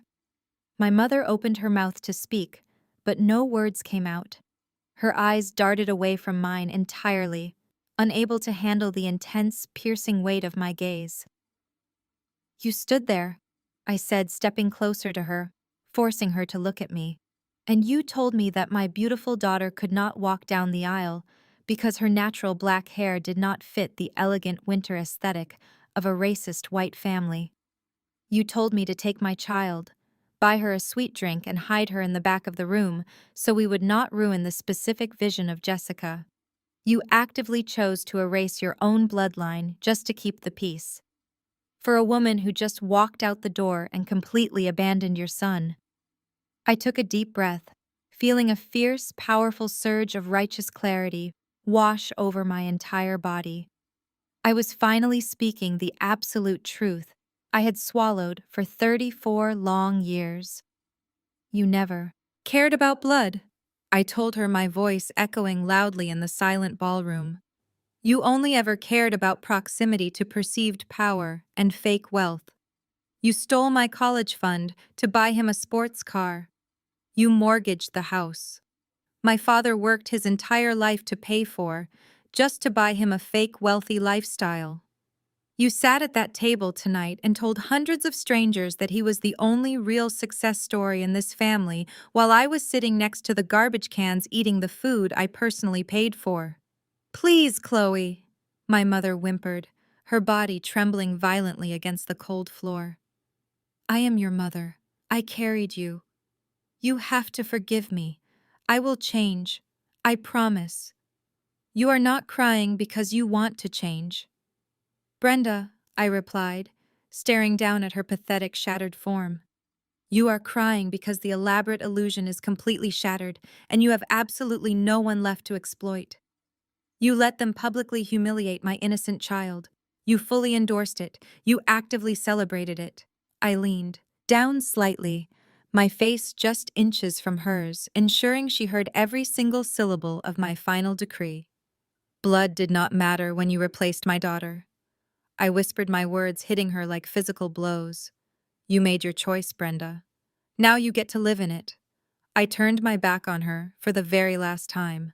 leaving her to drown in the dark, toxic ocean she created all by herself tonight. I turned away from the miserable, sobbing form of my mother and took a deep breath of the cool air circulating through the massive ballroom. Before I could take another step toward the exit doors, my father, Thomas, walked quietly across the polished wooden floor. He moved with a calm, steady grace that I had never truly noticed before tonight. For my entire life, he had been a man who shrunk himself down to avoid conflict, walking softly so he would not disturb the chaotic demands of my mother and brother. But tonight, his shoulders were broad and his head was held high. He stepped right up beside me, placing a warm, heavy hand on my shoulder. We stood shoulder to shoulder, a united front looking down at the woman who had spent 35 years actively tearing us down. My mother stopped her frantic sobbing for just a moment. She looked up at my father, her mascara-stained eyes widening with a sudden desperate glimmer of hope. She genuinely believed that, because he had always yielded to her in the past, he would somehow swoop in and rescue her from the devastating consequences of her own actions. "Thomas," she whispered, her voice cracking as she reached a trembling hand out toward his polished dress shoes. "Please tell her to stop this. Tell your daughter to have some mercy on us. You are the head of this household, Thomas. You have to fix this disaster." My father looked down at her outstretched hand, but he did not move a single inch to take it. He kept his firm, supportive grip on my shoulder. "I am the head of the household, Brenda." He repeated her words slowly, his voice incredibly calm but carrying a heavy, profound weight. "That is a very funny thing for you to say right now. You have never treated me like the head of anything. For over 3 decades, you treated me like a silent human, ATM machine. You treated me like a convenient footstool. You could step on whenever you wanted to reach higher into your fake high society world. You constantly belittled my job at the post office because it was not glamorous enough for your country club friends. You made sure Marcus learned how to disrespect me by watching you do it every single day." My mother pulled her hand back, her face twisting in sudden confusion. "What are you talking about?" she stammered defensively. "I was just trying to push this family to be better. I just wanted the absolute best for our children." "You only ever wanted the absolute best for your golden child," my father corrected her, his tone hardening. "You willingly sacrificed Chloe and you willingly sacrificed my peace of mind. But you are not going to sacrifice me anymore, Brenda. I went to the bank on Friday morning to confront the massive fraudulent second mortgage you secretly took out on our family home. But I did not just go to the bank on Friday. After I saw the forged documents and realized you had leveraged our entire future for a fake wedding, I walked directly across the street to a very good family law attorney." My mother froze completely, forgetting to cry. "I sat down with that attorney." My father continued his words echoing sharply in the quiet room, and I officially filed the paperwork for an absolute divorce. "You will be formally served with the legal documents on Monday morning by a court-appointed officer." A loud collective gasp rippled through the few remaining guests who were still eavesdropping from the shadows. My mother let out a horrific wailing sound, clutching her chest as if she had just been physically shot. "You cannot divorce me," she screamed, her voice shrill and panicked. "We have been married for 35 years, Thomas. You owe me half of everything. You owe me half of your pension. You owe me half of your retirement savings account. You cannot just leave me with nothing." My father let out a dry, hollow laugh that held absolutely zero humor. "That is the truly beautiful part about all of this, Brenda," he replied smoothly. "I am not leaving you with nothing. I am leaving you with exactly what you asked for. I am leaving you with Marcus and the massive crushing debt you took out to fund his fraudulent lifestyle. As for my retirement savings, you will not be getting a single penny of it. Because before I filed those divorce papers, I legally transferred every single dollar of my personal retirement fund into a completely untouchable ironclad trust account, and the sole named beneficiary of that trust is our granddaughter, Maya." My mother stared at him, her mouth hanging wide open in sheer absolute horror. The realization of her total financial ruin crashed down on her like a physical building collapsing. She had secretly mortgaged the house to pay for the wedding, expecting to fall back on the retirement savings of my father if things ever went wrong. Now the house was completely underwater. Marcus was bankrupt, facing federal fraud charges, and the retirement money was legally locked away forever. "You gave all our money to a 6-year-old child," she shrieked hysterically, tearing at the fabric of her own dress. "I gave my money to the only innocent person left in this family." My father fired back, his voice booming with finality. "I gave it to the little girl you banished to the back of the room because you hated her natural hair. You have absolutely no legal claim to that trust, Brenda. You have no husband, you have no money. You just have your golden boy and a second mortgage you can never afford to repay." My father finally turned away from her completely. He looked at me right now and gave a small, highly satisfied nod. "It is officially over. Let us go home right now, Chloe," he said softly. Exactly 1 week had passed since the spectacular collapse of the wedding. The stark contrast between that toxic night and my current reality was like stepping out of a suffocating dark cave directly into the bright, warm sunlight. It was a quiet Sunday morning. I was sitting at the massive marble island in my pristine kitchen, holding a steaming mug of black coffee. The large glass windows of my home offered a completely unobstructed view of the peaceful private lake shimmering in the early morning light. Maya was sitting safely in the adjacent living room, happily watching her favorite cartoon, with her beautiful natural hair styled in fresh, neat braids. She had completely forgotten about the cruel woman who had banished her to the back of the room. My father, Thomas, was out in the backyard tending to the small vegetable garden he had started building the very day he moved into his new private guest house on my estate. He looked 10 years younger. We were safe. We were happy. We were untethered from their endless dysfunction. My cell phone sat perfectly still on the marble counter next to my coffee mug. For the first 4 days after the wedding, I had simply turned the device completely off. I needed absolute silence to process the magnitude of what had happened. But as the chief executive officer of a major real estate firm, I eventually had to turn it back on to handle my business operations. When I did, the screen immediately lit up with dozens of missed calls and frantic text messages. I wanted to hear exactly how the dust had settled. I tapped the screen, opening my voicemail inbox. There were exactly 14 messages waiting for me. I pressed play on the very first one, resting my chin in my hand. The audio began with the harsh sound of heavy traffic and a loud wailing police siren in the background. Then the voice of my brother Marcus came through the speaker. He sounded completely unrecognizable. The deep, arrogant boom of the fake tech executive was entirely gone. His voice was thin, cracked and trembling with sheer absolute panic. "Chloe, please pick up the phone," he begged, his breath hitching wildly. "I know you are screening my calls. Please just listen to me for 1 minute.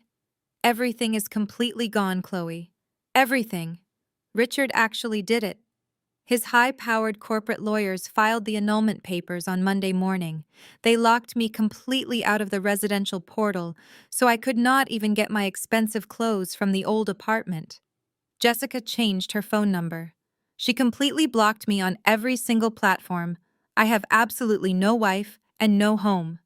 I am sitting on the edge of a stained bed in a cheap motel by the interstate, and my credit cards are entirely maxed out.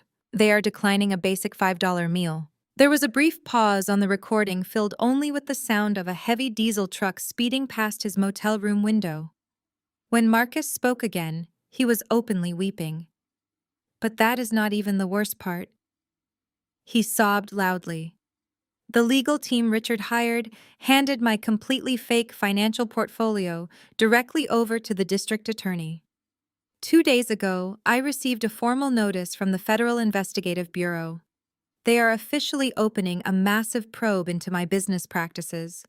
They are looking into the forged documents, the fake venture capital letters, and the fraudulent bank loans I am facing, multiple felony counts of wire fraud and grand larceny. Chloe, I am going to federal prison." You have to help me hire a criminal defense attorney. You are the only person I know with that kind of liquid capital. Please, Chloe. I am your brother. I am begging you on my hands and knees to save my life. The message abruptly cut off, ending with a sharp beep. I looked at the screen of my phone. I felt absolutely nothing. No pity, no guilt, no lingering sense of familial obligation. He had actively dug a massive grave for himself using my stolen money as the shovel, and now he was terrified because he had finally fallen into it. I calmly pressed the delete icon, sending the pathetic pleas of Marcus directly into the digital trash bin. Forever. I tapped the screen again, playing the next voicemail. This time it was the frantic, hysterical voice of my mother, Brenda. She sounded like she was hyperventilating into the receiver. "Chloe, answer the phone right now." My mother shrieked, the audio distorting under the sheer volume of her panic. "You have to talk to your father." He actually packed his bags and left me. Chloe. He served me with formal divorce papers just like he promised. He completely froze all the joint bank accounts. The sound of paper rustling loudly filled the background of the voicemail. "I just checked the mail," my mother wailed, her voice breaking into a high-pitched, horrific sob. The bank sent a certified letter. They are officially initiating the foreclosure process on the house because Thomas moved his entire pension into that ridiculous trust fund for Maya. I cannot make the interest payment on the fraudulent second mortgage I took out for the wedding. The bank manager said I have 30 days to vacate the premises before the sheriff arrives to lock the doors. I am losing the house, Chloe. I am losing the house I raised you in. All my friends at the country club have completely stopped returning my calls. I have absolutely zero money. I have zero husband. I am going to be entirely homeless by the end of the month. You have to buy the house from the bank. Chloe, do not let them do this to me. I listened to her loud weeping. I reached out and firmly pressed the delete button forever, erasing their toxic chaos from my beautiful new peaceful reality entirely. It was Tuesday afternoon, exactly 2 days after I permanently deleted those pathetic voicemails. I was driving my black luxury SUV toward the prestigious private elementary school that Maya attended. The weather was absolutely beautiful. The sun was shining brightly, casting a warm golden glow over the expensive manicured lawns of the academy. I felt a profound sense of peace as I pulled into the pristine, circular driveway. The pickup line was usually a quiet, orderly affair, filled with luxury vehicles and polite nods from the other wealthy parents. But today, there was a jarring, ugly disruption standing right near ornate iron gates of the school. It was my brother Marcus. He looked absolutely horrific. His hair was a wild, uncombed mess. He was wearing a wrinkled, stained gray sweatshirt and the exact same dark trousers he had worn at the wedding reception. His eyes were bloodshot and darting frantically around the parking lot. He looked like a cornered, desperate predator. He was actively pacing back and forth, scanning every single car that pulled into the driveway. When he spotted my familiar black SUV, his face contorted into a mask of pure, unhinged desperation. He immediately broke into a full sprint, charging directly across the paved drop-off zone, completely ignoring the angry honking of a startled security guard. He reached my vehicle before I even had the chance to put it into park. He slammed his heavy hands violently against the tinted glass of my driver's side window. "Chloe, open this door right now," he screamed. His voice muffled but still terrifyingly loud through the thick safety glass. "You cannot just ignore me. You have to give me the money. I know you have it. Just write me a check so I can get a decent lawyer. Do not make me do this out here in front of all these fancy people." I kept the engine running and my doors securely locked. I did not flinch. I did not scream. I simply pressed the button to roll my window down exactly 2 inches. It was just enough space for him to hear my voice, but not nearly enough for him to reach his hands inside.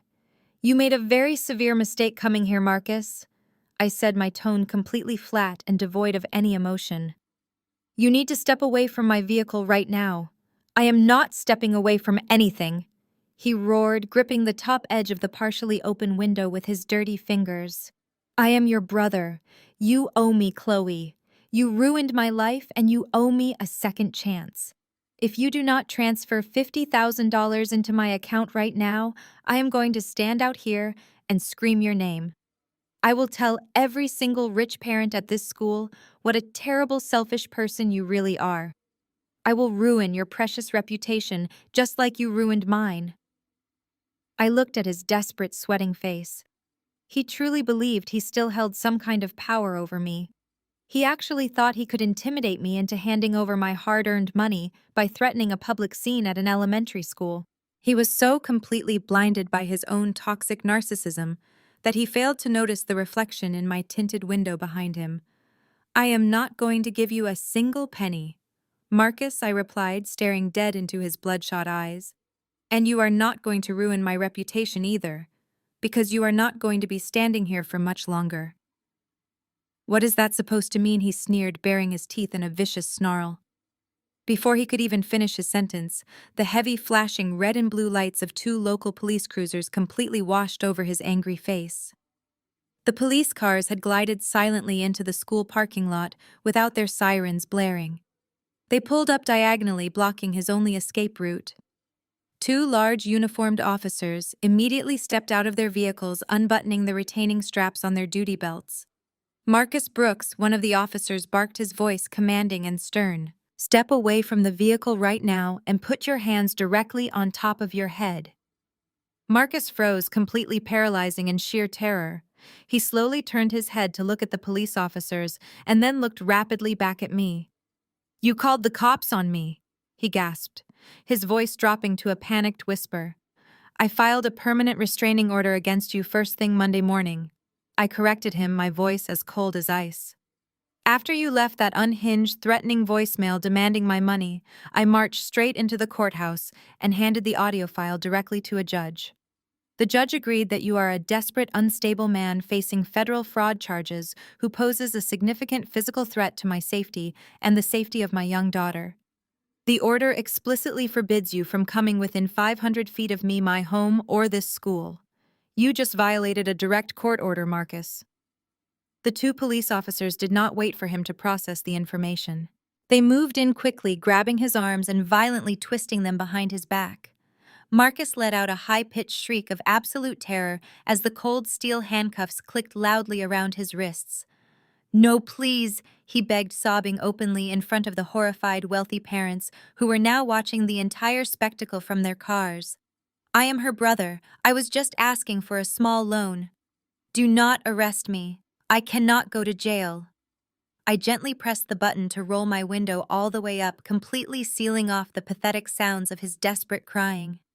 I shifted my SUV into drive and smoothly pulled forward, leaving him struggling in handcuffs. I safely picked up my smiling daughter, feeling immense joy knowing our beautiful new life was completely secure and entirely free forever. 6 months had passed since that ugly afternoon in the school parking lot. The crisp, bitter winter chill had finally melted away completely, giving birth to a brilliant warm spring. I was standing in the massive gourmet kitchen of my estate preparing a traditional Sunday dinner. The air was filled with the rich, comforting scent of roasted garlic, fresh rosemary, and baked peach cobbler. It was a stark, absolute contrast to the cold, sterile, catered food of that disastrous wedding reception. I looked out the panoramic glass windows into my sprawling backyard. The late afternoon sun cast a beautiful golden glow over the manicured grass. My father Thomas was out there pushing my daughter Maya on a custom wooden swing he had built with his own two hands. He was wearing a simple, comfortable flannel shirt and faded jeans, completely relaxed. He was no longer the tense, silent man who walked on eggshells to appease an ungrateful, miserable wife. He was finally free. He was living the peaceful retirement he had earned after 40 years of grueling labor. He lived in the private guest house on my property, completely insulated from the chaos he had endured for over 3 decades. Maya threw her head back and let out a bright, ringing laugh that carried all the way into the kitchen. I smiled, watching her swing higher into the clear blue sky. Her beautiful natural hair was perfectly styled in 2 large puffs, exactly the way she loved it. Today, she and my father had spent the morning picking fresh wild daisies from the edge of the property and weaving them directly into her dark curls. She looked like a brilliant little queen. Nobody was telling her to shrink herself. Nobody was telling her that her blackness did not fit a wealthy aesthetic. She was entirely loved, celebrated, and protected. I carried a large porcelain bowl of fresh greens out to the massive wooden dining table we had set up on the outdoor stone patio. My father stopped pushing the swing and scooped Maya up into his strong arms, carrying her over to the table while she giggled uncontrollably. They sat down together, the picture of absolute joy and contentment. I took my seat at the head of the long table, looking back and forth between the two most important people in my entire world.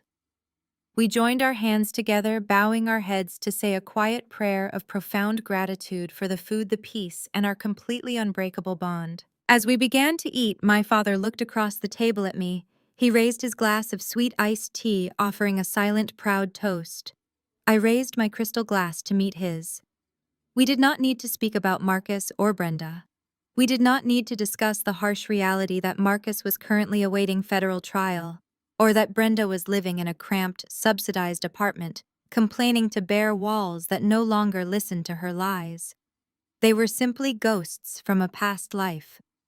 We had successfully excised the deep infection from our family tree, and the remaining branches were finally thriving in the sunlight. I looked at my daughter happily eating her dinner, and I felt a deep, overwhelming surge of fierce protective pride. For so many years, I had been conditioned by society and my mother to believe that family was an unbreakable biological contract. I was taught that you had to endure blatant disrespect, manipulation, and extreme cruelty simply because you shared the exact same bloodline. Women are constantly told to bear the heavy burden of toxic family members, to be the strong ones who silently hold everyone together, even while being actively torn apart. We are expected to sacrifice our peace, our finances, and our very dignity on the altar of keeping the toxic family intact. But I refuse to be a martyr for people who would not even give me a decent seat at their table. I realize that true power does not come from screaming the loudest or demanding a respect you have not earned. True power comes from absolute self-sufficiency. Financial independence is not just about buying luxury cars or massive estates or expensive designer clothes. It is the ultimate personal armor.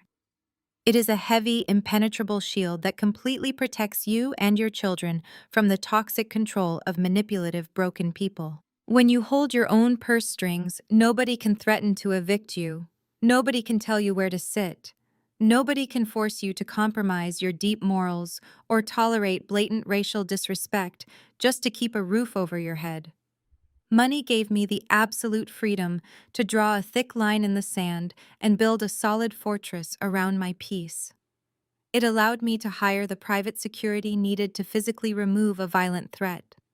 It allowed me to provide my father with a safe, beautiful haven where he could finally breathe. It allowed me to look at the people who had abused me my entire life and simply walk away without a single ounce of fear or regret. I broke the heavy generational curse of financial illiteracy and emotional manipulation. I ensured that Maya would never have to depend on a man or a toxic relative for her basic survival. She will grow up knowing exactly how to command a corporate boardroom, how to read a complex legal contract, and most importantly, how to confidently walk away from tables where respect is no longer being served. The sun began to set, dipping below the tall tree line, and painting the evening sky in breathtaking shades of deep purple and burning orange. The evening air was cool and incredibly calm. There was no screaming, there was no crying. There was only the gentle rustle of the wind through the green leaves and the soft, happy chatter of my father and my daughter. I leaned back in my comfortable chair, taking a slow, deep breath. The long war was officially over. I had fought the hardest battle of my life against the very people who were supposed to love me unconditionally. And I had won. I won my freedom. I won my father back.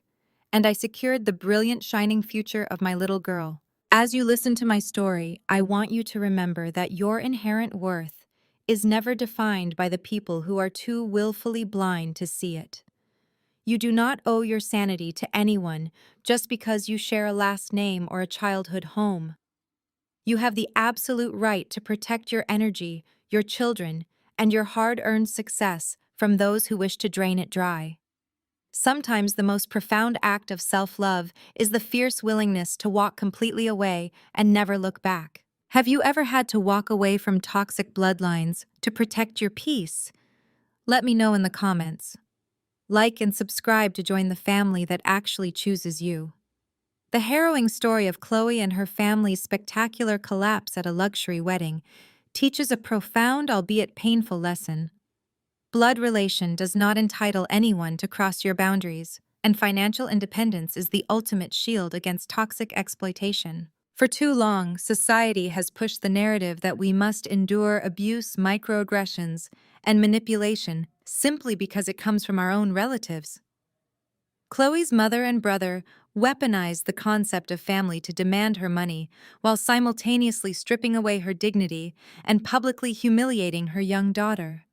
They expected her to endlessly play the role of the silent savior. However, Chloe's quiet accumulation of wealth and success provided her with something far more valuable than mere luxury. It gave her the absolute power of choice. She chose not to participate in their delusions. Financial self-sufficiency allows you to draw a firm, unbreakable line in the sand. When you completely control your own resources, you cannot be emotionally blackmailed or financially coerced into accepting a seat by the kitchen doors of your own life. Chloe's journey beautifully reminds us that true power lies in walking away from tables where respect is no longer being served. We learn that it is perfectly acceptable to cut ties with those who only value you for what they can extract from your hard work. Your peace of mind is priceless, and absolutely no family title justifies its destruction. Ultimately, creating your own chosen family and building a fiercely independent life is the most beautiful form of justice you can achieve. Prioritize your mental health. Protect your energy daily, and never hesitate to sever toxic roots so you can finally bloom into your best self. If this story empowered you to reclaim your worth, please share your thoughts in the comments below and hit subscribe to join our community today.